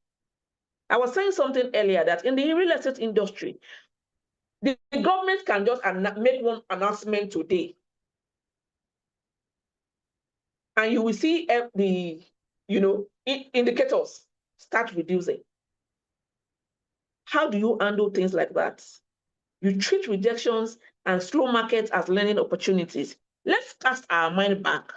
During the COVID-19, there were a lot of downtimes in the world, in every sector, so to say. But guess what? As bad as COVID-19 was, it brought out so many good things. People now were forced to use technology to communicate. People were forced to adapt to technology. We had a whole lot of all these online space before. We had Skype, we had Google Meet, we had, what do they call it, Zoom. But a lot of us were not using any small thing, let us meet at so place. But after COVID happened, we all saw the need to explore these things that is available to us. So in every situation, think about the good sides. Think about the strengths. So as terrible as COVID period was, it brought some good things. It brought some good realization that, oh, we could connect like this. It was after COVID that we now had people saying, I'm a virtual worker, I'm working remotely, I'm doing this, I'm doing that. Pre-COVID, it was not that common. So choosing growth again over comfort, you must invest time in skill building, not only in closing the next deal. I see people say things like, Mr. Adenika, me, I don't do all this training, all this training. I'm selling, I'm high performer, I'm selling. Okay. Very soon you will see the difference between hard work and luck. There's a lot of difference between hard work and being lucky. So you cannot always depend on luck over hard work or over smart work. So if luck works for you today, it might not work for you tomorrow. That is why you must invest your time in personal development, build yourself, know what is obtainable in the world of today, so that you can have a competitive advantage over your competitors. Then above all, you must stay open to new tools, stay open to new resources, and stay open to processes and ways of thinking. It's always a thing of surprise to me when, millennials, some Gen Zs in this world of today, will tell me things like, Mr. Adenika, I'm not this online person. I'm not this tech-savvy kind of person. And I'll be looking at them like this with my bombastic side eye. That in this day and age, you are not a tech-savvy person. You are not using the digital tools available to you. So why are you born in this era? I am grateful to my maker that I wasn't born in the 18th century, that I wasn't born in the 1950s or 40s or whatever, 60s or whatever. I am happy that I'm seeing how things are being done. Some people will tell me, at that time there was no stress, there was no traffic, this one and that one. Thank you. Enjoy your no traffic. Enjoy using your donkey to move from one place to another. Enjoy going to farm to go and break your back. You people can enjoy it. I am happy that I'm in this era. And guess what? I will make the best use of the tools available to me to my fullest. So as a salesperson that really want to excel, you must be able to adapt to this new technology, these new tools, use it. It makes your work better, faster, more efficient, and error-free. I'm not saying you should depend on all these tools solely. You must have your own human touch, cultural nuances and the likes. I agree. But it is something that will make your work better. Are we together? Now, in building your personal brand, I said something earlier. I said, even when clients want to get across to you, they want to know who they want to deal with. They want to know, especially if you are doing high volume.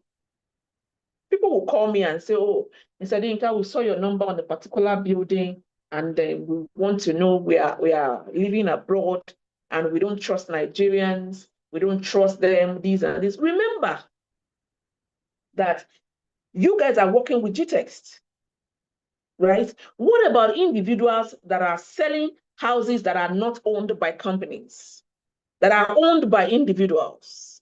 So there is no other pedigree of a company. So the client or the prospective clients only know you as an individual who is selling that product, and they want to know your pedigree. And they are calling you, they are saying, oh, they are not trusting, they are this, they are that. They want to know who you are. Can you tell us about yourself? This, and that. And my answer is always simple. I appreciate the fact that you want to deal with me. I appreciate the fact that you are making effort to do your due diligence. But what do you want to hear about me that will be negative? It is me, I will sell myself. But for you to really know a whole lot about me, dear Sir, dear Ma, please go on Google and put Adeyinka Igbinoba there. Read whatever you want to read. You can also go to my personal website, adeyinka.com. It has all the things about me. So please, when you are done reading, if you still want to do business with me, please come back to me. Guess what? Out of every 10 clients, the whole 10, they come back and they are like, good afternoon, Mr. Adeyinka, how are you? Family. Because I have built my personal brand. Apart from the fact that I work with companies, I deal with companies, I also have a personal brand. I have my own personal pedigree. Are you saying my time is up? Who is talking that my time is up there? Isaac. Or have I been talking to myself?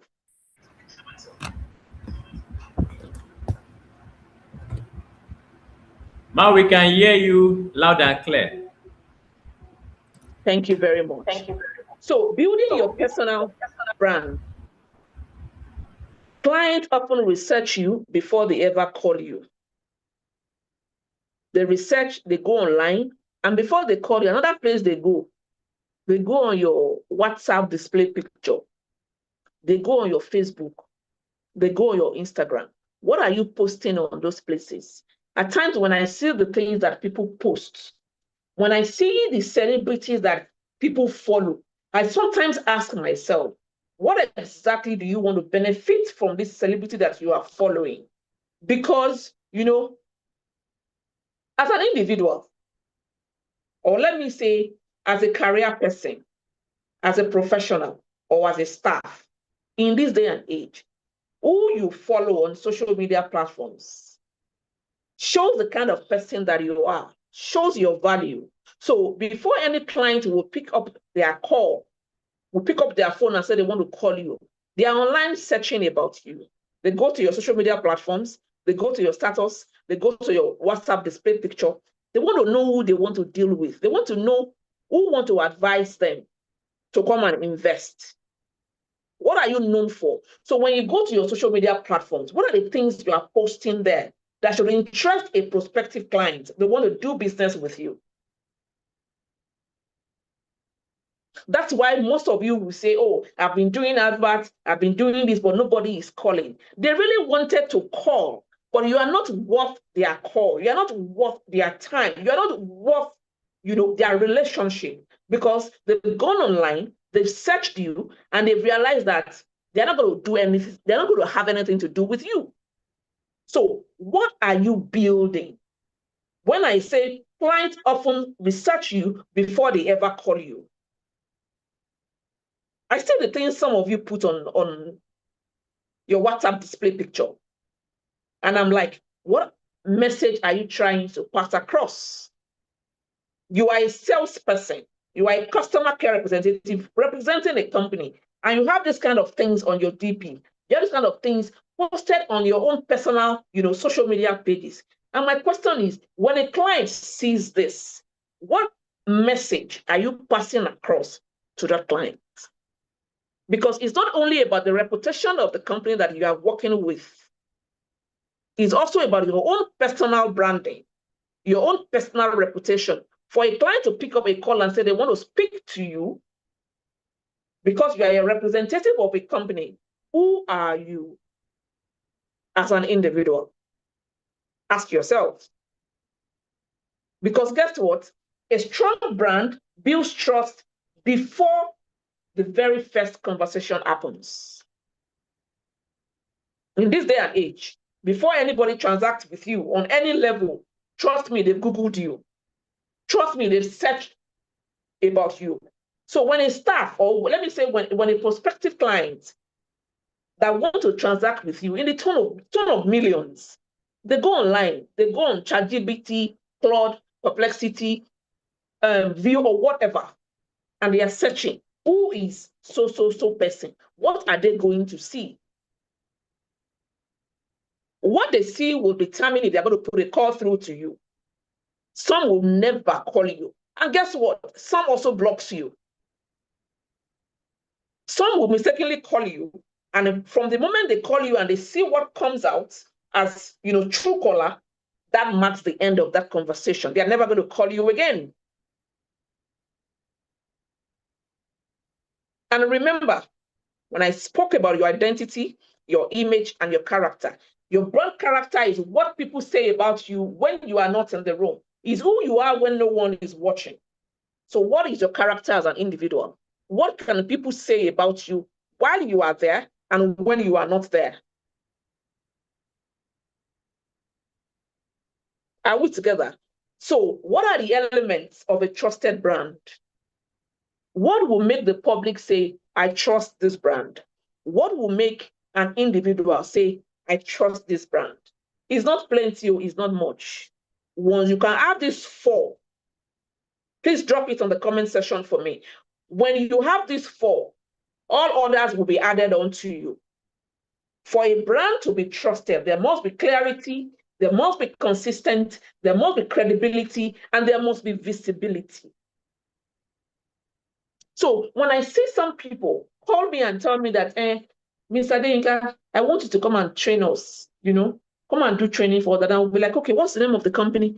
And I'm searching online for the name of the company. I'm not seeing anything. Okay, where is your address? Your address is somewhere in Osun. You want me to come to where people will go and kidnap me and throw me inside bush, and you'll be calling my people for ransom. My people don't have ransom. I know they go where I don't know. That visibility brings trust. Please drop it in the comment section. I said 4 things. The very first one is clarity, consistent, credibility, and visibility. And when we say clarity, what does clarity mean when it comes to brand trusting? Thank you very much, Stephen. Clarity, consistent, credibility, and visibility. Clarity, know what you stand for and communicate it simply. Whatever you stand for, let people know that this is what you stand for. If you are selling a luxury brand, for example, if you have 100,000 naira today and you want to buy a bag, you can never walk to a Louis Vuitton shop and say you want to buy a bag, because they have passed their message across clearly. It's a luxurious brand. Or you want to buy a Chanel and you know the amount of money you will have before you can say you want to move into that space. So know what you stand for and communicate it simply. Again, when it comes to consistency, please, especially for brands that are domiciled in several places, Lagos, Abuja, Port Harcourt, Qatar, Dubai, abroad and everything. Consistency in the brand is key. Consistency in the ways and manners with which we communicate with clients. Your tone of message, your brand identity. Consistency is key when it comes to brand that wants to be trusted. The same standard across all branches, the same standard across all platforms, the same professionalism everywhere you go. I'm not campaigning for MTN because they are the one that is using MTN, you go. Everywhere you go. So when we say clarity, know what you stand for and communicate it simply. When we say consistency, same standard of professionalism everywhere. When we say credibility, prove your credibility through results, through testimonials, and through referrals. Remember I told you earlier, a satisfied customer will continue to come. And I also said earlier that a transaction is not complete until it brings forth several other sales.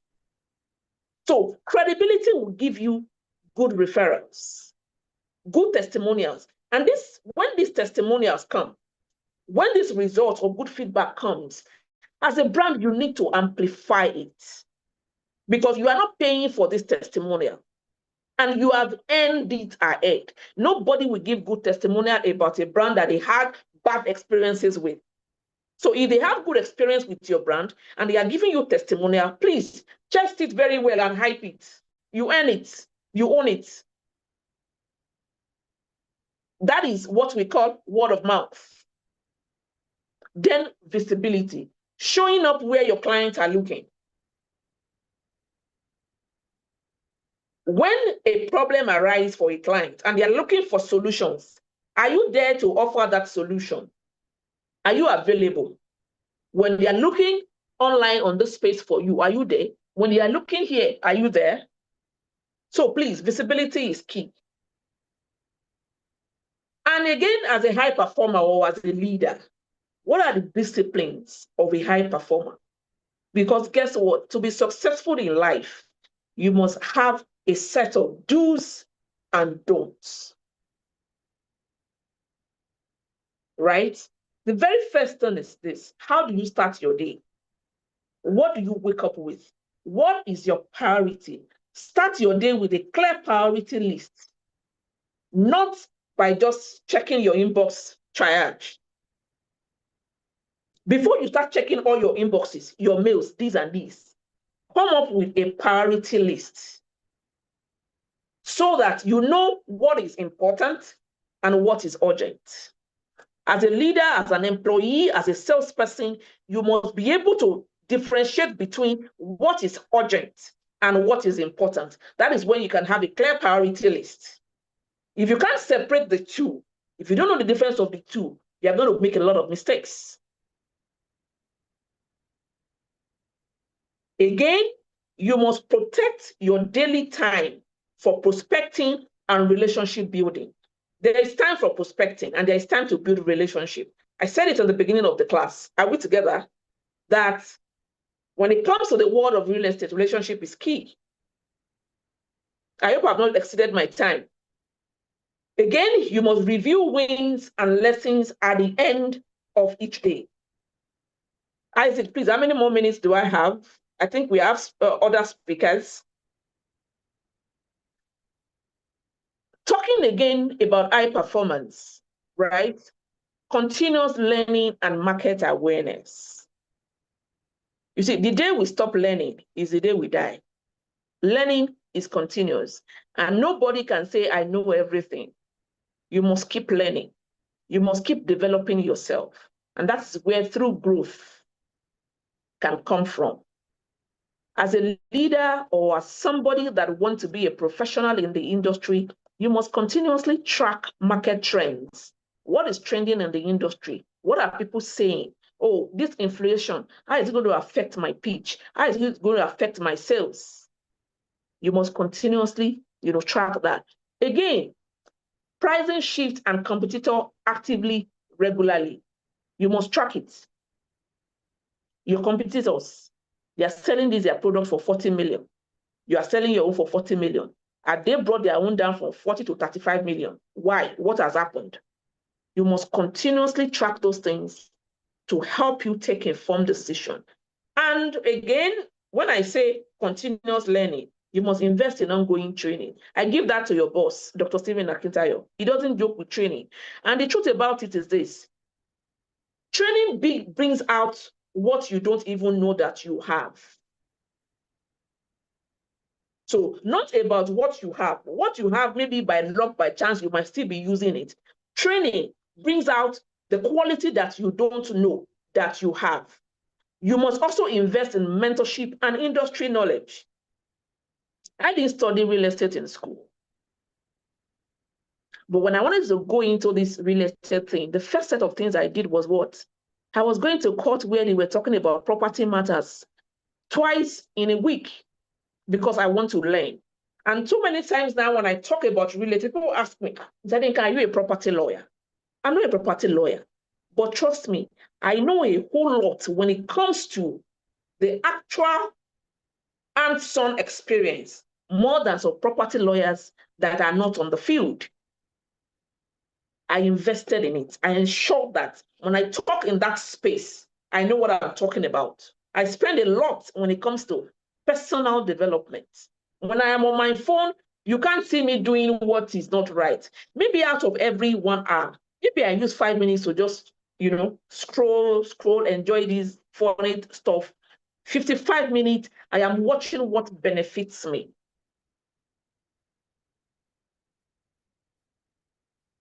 And again, you must turn every deal into a lesson for the next one. When I say every deal, either the deal that you won or the deal that you lost, you must turn it into a lesson for the next deal. So when we say leadership, what kind of leader are you? How do you want to lead with confidence? I'll just give you 4. Leading with confidence, you must communicate expectations clearly and early. This is what I expect from you. My team lead, my subordinates, this is it. From the beginning of the year, from the beginning of the month, these are the things we are looking towards. Please, let's work hand in hand. It's a teamwork. You must set standard through your own behavior. Leadership shows by example. You can't be coming late and expect your subordinates not to come late. You can't dress somehow and expect them to dress corporately.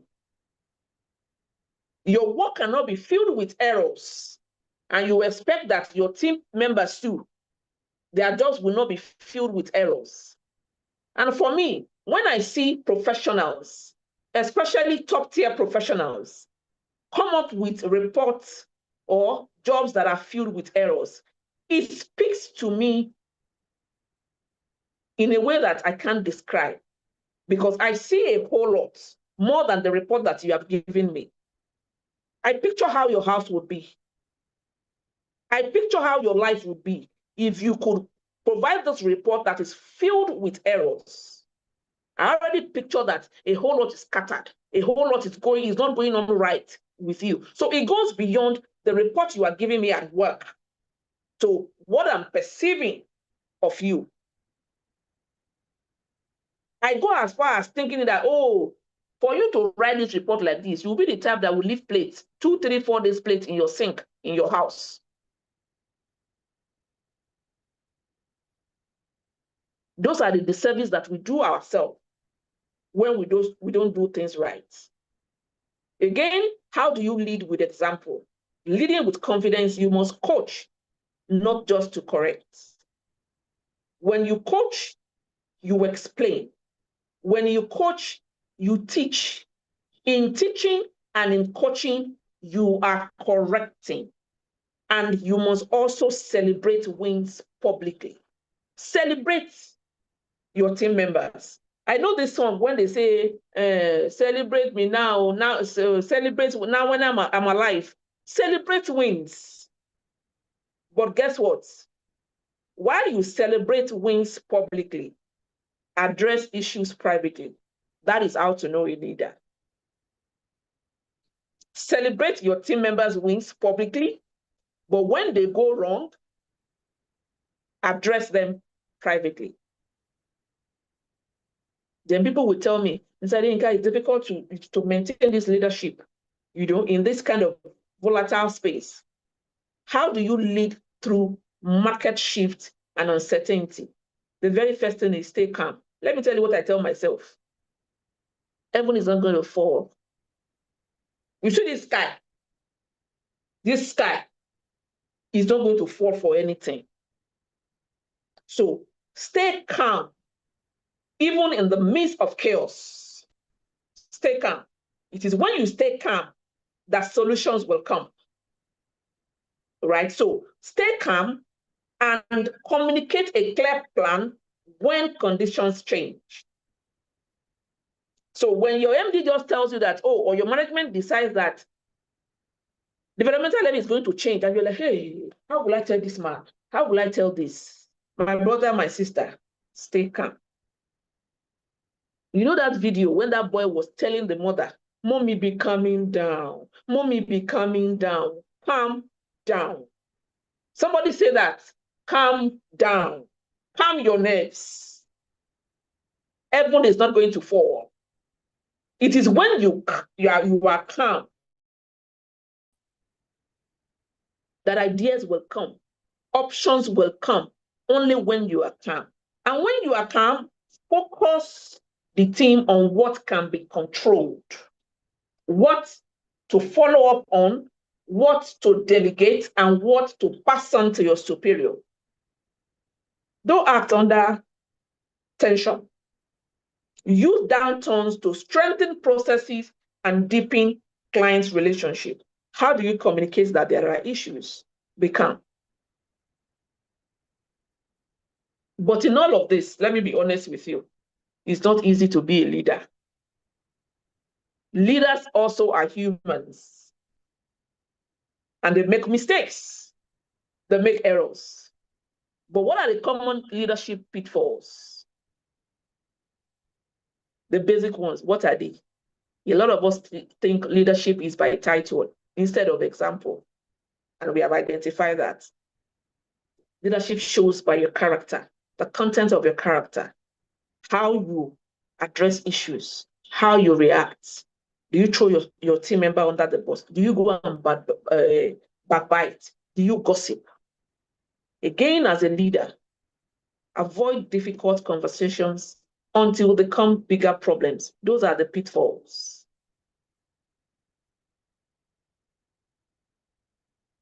It shouldn't be that until there is a problem, that's when you will attend to it. Nip it at the bud. So the common leadership pitfalls is avoiding difficult conversations. No matter how difficult the conversation is, in my language, they will say, no matter how big a conversation is, you will not use knife to be cutting the conversation. It's still this your mouth that you will use to decipher what the solutions are. So don't wait until it escalates. Nip it at the bud.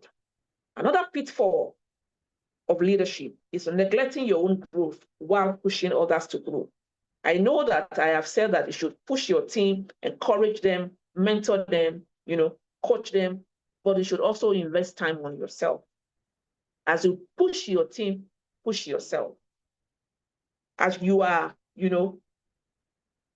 talking on behalf of your team to the management that, let this person go to training, let this person go to training. Don't forget yourself. Don't neglect your own growth as well. And the last pitfall for leadership is chasing short-term wins at the cost of a long-term trust. When a customer trusts you, trust me, the sky is your starting point. So as I wrap up now, what is your high performance action plan? Quickly, as I'm talking about it, I want you to write it down. Write it down when I'm meeting you the next time. Before we talk about what the day's agenda is all about, I will take some of it. And if you have had difficulty along the line, you would also share some of it with me. So what is your high performance action plan? Number one, write down your 3 top priorities every morning. Write down your 3 top priorities every morning. Number 2, dedicate protected time weekly to skill building. It could be something you will learn online. It could be a mentor that you're going to listen to. It could be a video that you're going to watch. Dedicate your protected time. That protected time means that if you have allocated a time, you can't say, oh, I couldn't do it because I was doing something else. You must protect that time for skill building. Weekly, it could be once a week, it could be twice a week, depending on your schedule. Another action plan that you need to do is audit your personal brand across one platform this month. Let me go on LinkedIn. Let me even search. When people search, what do they see? Click on the visitor's view. What do they see? What are you writing there? Your English, is it correct? Is it the right professional way to communicate on that platform? Audit yourself. Then again, have one honest coaching conversation with a team member weekly. Just one, honest. Talk one-on-one. What are your challenges on this job? Where do you see yourself? 2 months, 3 months, 6 months, 1 year, your short-term, your long-term goal. How do you think the company can help you? For me being your team lead, how do you think I can help you? Is there anything you see in me that you emulate? Is there anything I do that you think I could do better on? Have honest conversations with your team members, right? And review your habits and results at the end of every week. I don't want to stress you people. That's why I didn't say at the end of every day.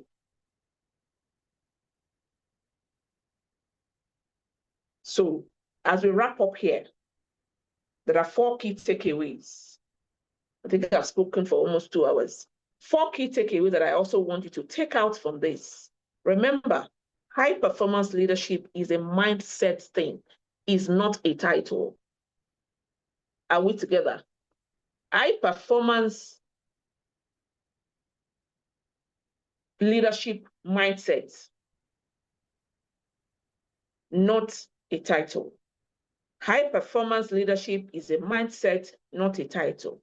The second one is that your personal brands, right, builds trust before you say a word, before they even meet you one-on-one. They've heard a lot about you. They've read a lot about you. They've seen a lot about you. So your personal brand builds trust before you say a word. And another key takeaway for today is daily habit compounds into long-term results. All those small habits, do this today.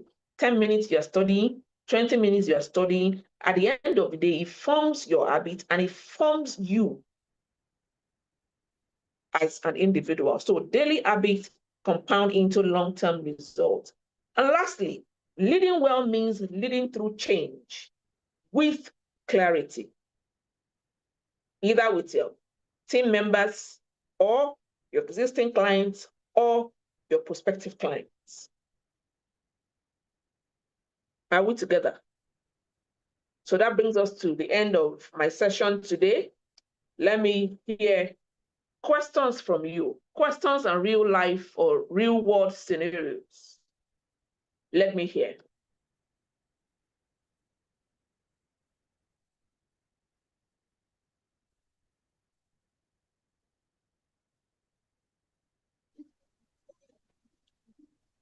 Thank you so much for this amazing and phenomenal session, Ma. If for me, I've gotten so much value. This has really been power-packed. And just like I said at the beginning of the session, that everything we should take note of, we should ensure that we are also noting as action points. I've noted a lot of things as my own personal action points. And, you know, we want to say a very big thank you. I will give everyone, you know, just 5 seconds. You can unmute, and this will be before we take questions now. We can unmute and say, thank you so much, Mrs. Adeyinka. Thank you so much. Just unmute. 5 seconds. 5 seconds. Thank you so much. You're amazing. Thank you so much. Thank you so much. Yes, so much. All right, thank you. So let's take feedbacks, and if we have questions as well, please, you can either raise your virtual hand or you can type in the chat box. Okay, I'll be here to read all the questions for the ones that will be posted on the chat room. All right, so let's do well to make use of the chat box. We'll be waiting for your questions. And if you also have, feedbacks, one thing that has stood out for you, in the course of this session, you can also share with us. Okay, Divine says question. Just a minute. Let me see. When you set a target for the day and didn't meet up the target, how did you treat them, or what is the best thing to do? So this is it. Number one, in setting targets, let me state this and for everyone. In setting a target, you must first ensure that your target is SMART. And when I say SMART, I don't mean when you are smart or when you are dull. The acronym for SMART, which is for S, your target must be specific. For M, it must be measurable. For A, it must be attainable. For R, it must be realistic. And for T, it must be time-bound. So to Divine's question, if you set a target that is, not realistic and not achievable, you already know the reason you were not able to achieve it. But if you set a target that was realistic, it has a normal time bound, and you did not achieve it, you need to look inward and ask yourself, why and how have I, or was I unable to achieve this target? If it is because you were distracted, you were this, you were that, take note of why you did not achieve it. And the following day, that must be your starting point. But let me state this here that you all might not like, but it has worked for me severally, right? I realized that when you get to work and you set a target for the day, once it is 5 p.m. and you don't, once it's 5 p.m. and you don't meet up that target, you see it as, oh, it's 5 p.m. I didn't meet up that target. That's not my own mentality. My own mentality is, can I still meet up with that target that day? If I will meet up with that target by 6, by 7, by 8. My own goal is to meet up the targets for that day, not to meet up the target before 5 p.m. That is my own mentality. And if you have that mentality, that is when you will know that it's not about coming to work between 8 to 5. It's about achieving what that daily task is all about. So if the reason you didn't meet up with that target is because you were distracted or you were not paying attention, then you know that you're not going to close by 5. You will continue to meet up with, to continue on that task until you meet up with that target. But if there were scenarios or there were reasons that were beyond your control, that you couldn't meet up that target that day, the following day, that is where you should start from. Don't neglect that one and say, I will do it later. Then you keep bringing it forward. You must start from that leftover task before you start the day's task. Have I answered your question? I can see a question. Joshua, your hand is raised. You're going to unmute yourself now. But before then, I'm seeing a question from Stephen. How do we promote our online presence? Such when the clients type our name. Okay, so now this is it for everyone. This is it for everyone. I'm not sure if you guys will want to do it as a company or you want to do it as an individual.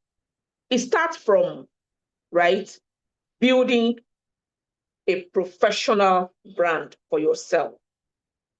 So it very starts from having a professional photo shoot of yourself. Is that no longer fashion in this day and age? If you are in the real estate world, people should see you as a professional that knows what he or she is doing, because real estate deals with money, huge money. So the person I want to hand over my money to better knows what he or she is doing. So walk into a studio, have a fantastic portrait shot of yourself, well-dressed. Then sit down and craft a professional profile about yourself. Your name, what you do, your area of expertise, your core competence, the industry that you have worked before, what you are doing now, the kind of clients you need to work with. Write all of these things. Make use of any of the AI tools available to you.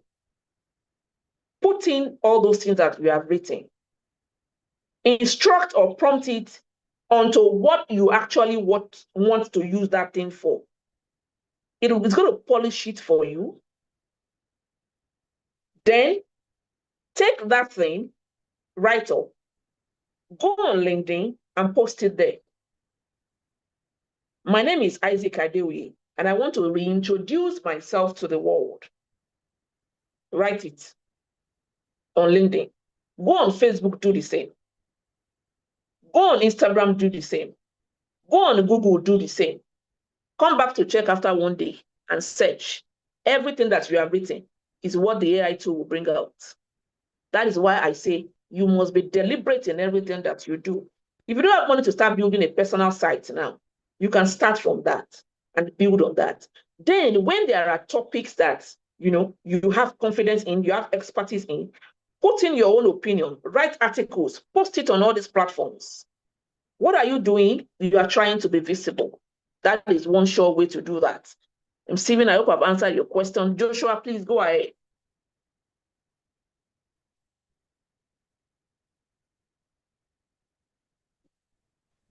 Okay. Any other question, Joshua? Yes, I want to ask a question. So, finding difficult. This is for me personally, because I'm new in that was in the electronics field for like a decade and a half. So now I'm new in this thing, real estate, and I want to run ads on my own personal social media platform. Well, everybody knows me as this guy that sells electronics. And secondly, I don't have much post on real estate. So how am I going to go about that? If I post anything about real estate and I run ads, are people going to trust me? So that's the issue I'm having now. So I don't even know how to go about it. Okay, so thank you very much. A lot of people have this kind of problem. I don't call it a problem really, because it has a solution. Number one, you need to understand that when you are doing an advert, right, you are trying to expand your visibility to a wider audience, not your normal organic audience that already knows you as somebody that deals with electronics, except of course you want to use the same platform or probably the same name you've been using for electronics. This is where I would advise that electronics and real estate are not the same. You might have to build another brand entirely for real estate when it comes to the outside world. But if it's something that you just want to do advert and it's not as if you have been using that name for electronics, you are showing your advert to the world. Not all the people that will see the advert know that you have electronics. But again, you can also leverage on your existing clientele by reintroducing yourself.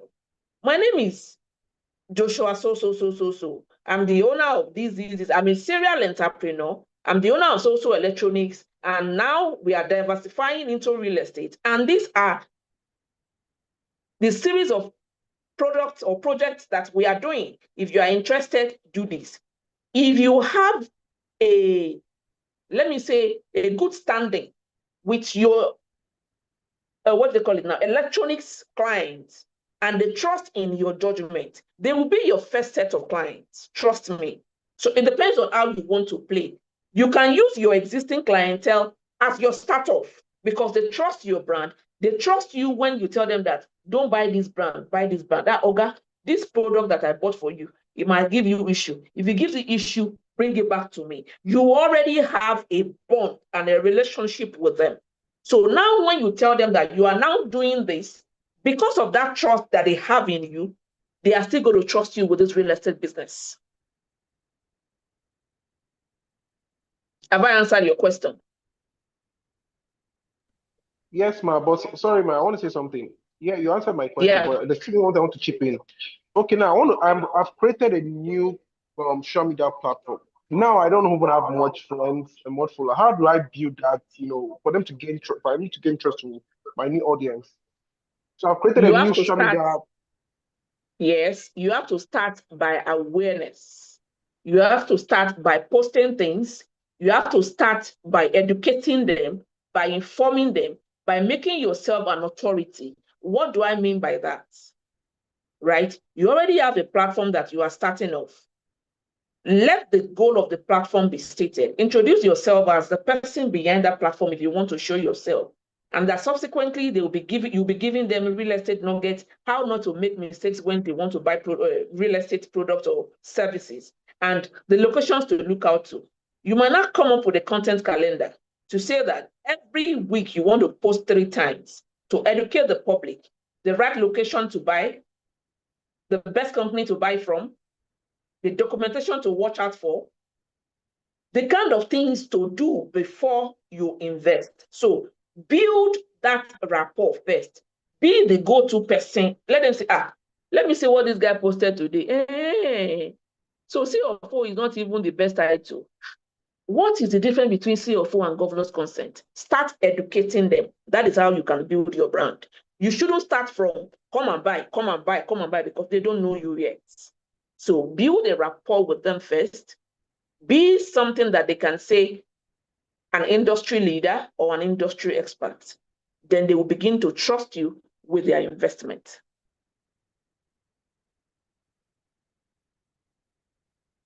Have I answered your question? Yes, ma'am. Noted, ma'am. Thank you so much. Thank you very much. Any other question?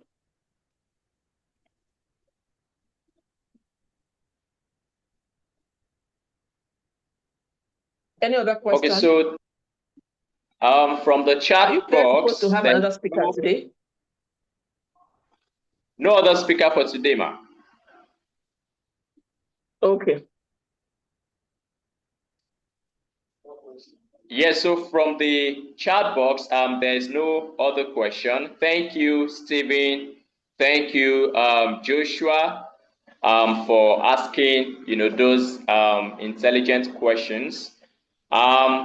As we've learned today, please, it's very important, that we go and execute. Visibility is the new currency. We have high performance action plans that we've been taught today.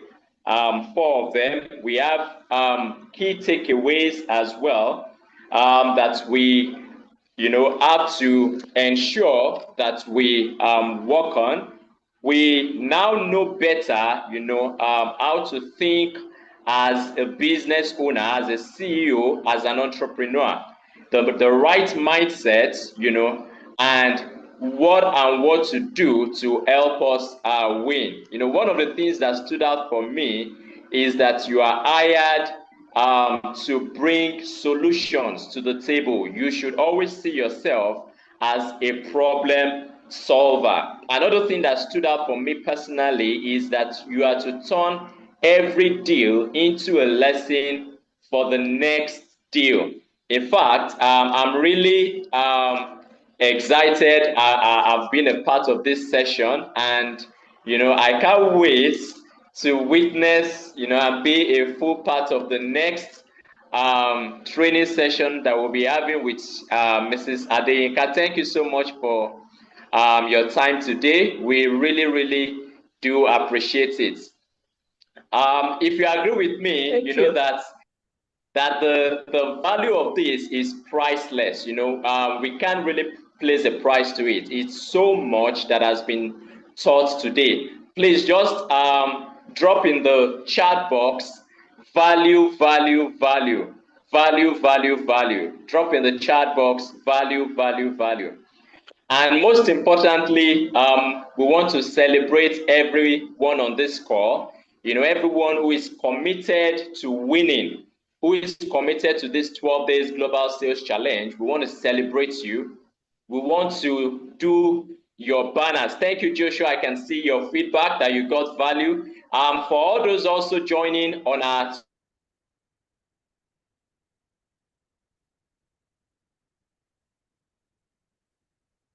part of the world, please do well to also comment on our social media platforms, you know, and share that link, copy the link, and share with other persons, you know, that you want to have and enjoy this kind of transformation. This training is beyond, you know, just joining this meeting. Is more of a transformative experience, and for every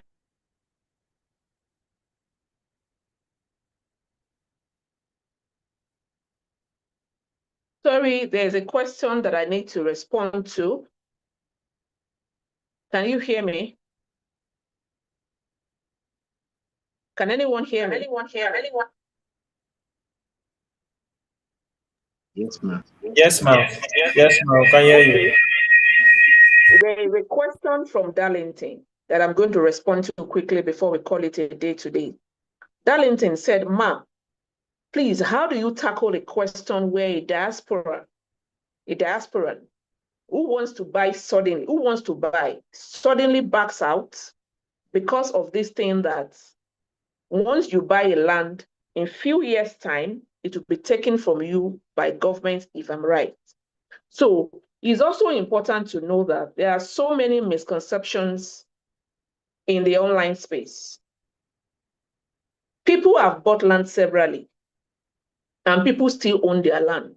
So when a client or a prospective client in the diaspora comes to you to say, "Oh, what if I buy land and government, you know, takes the land?" The truth is this: some of these questions are coming out of sheer ignorance because they don't know, especially because of what is online. So the truth is, government comes for land that are not properly documented. And remember, most of the Omoniles, they sell lands that they don't have the right or the right document to back up to sell.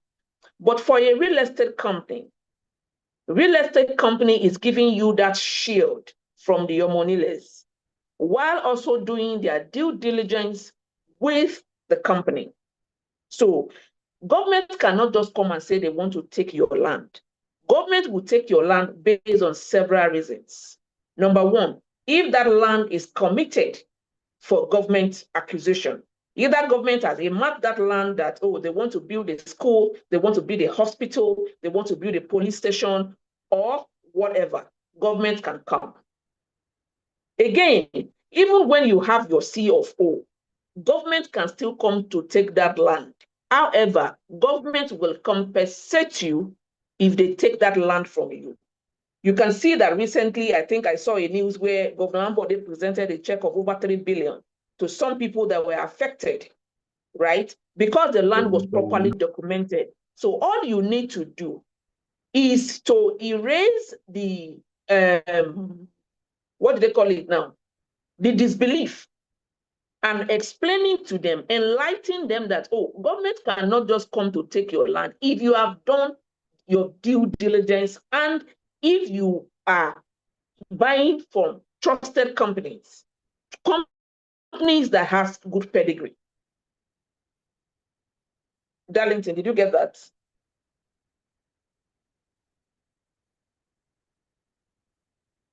Razak, I saw your message. Value unquantifiable. Thanks, ma. Thank you very much. Any other question?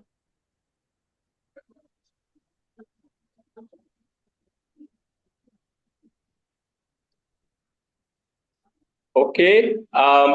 So please, if you have any other question, just do well to drop in the chat box. Thank you so much, Ma. I can see the chat box is full with value, which shows that virtually everybody on this call got value from this session. So at this point, we'll be calling it a wrap for today's session. For anyone who has any inquiry, please, you can reach out to the number. I'll drop my contacts in the chat box on how you can, make sales. How you can close any of those deals. If you have any pending negotiation, any pending inquiries you want us to assist you with, please feel free to reach out to the number. As well, we'll be having an inspection in Abuja on Friday. That will be at our Sedios Estate Guzape. So more details will be shared across all our WhatsApp groups. So please do well to stay tuned and keep yourself informed once that is done. Thank you, everyone. It's been a great pleasure having you all. On behalf of management, we want to say a very big thank you to our facilitator, Mrs. Adeyinka. Thank you so much. We love you, ma. Thank you for all you do. And I love you too. Thank you. Thank you, ma. All right. All right. Bye. So the call is a wrap. Bye, man. Bye, everyone.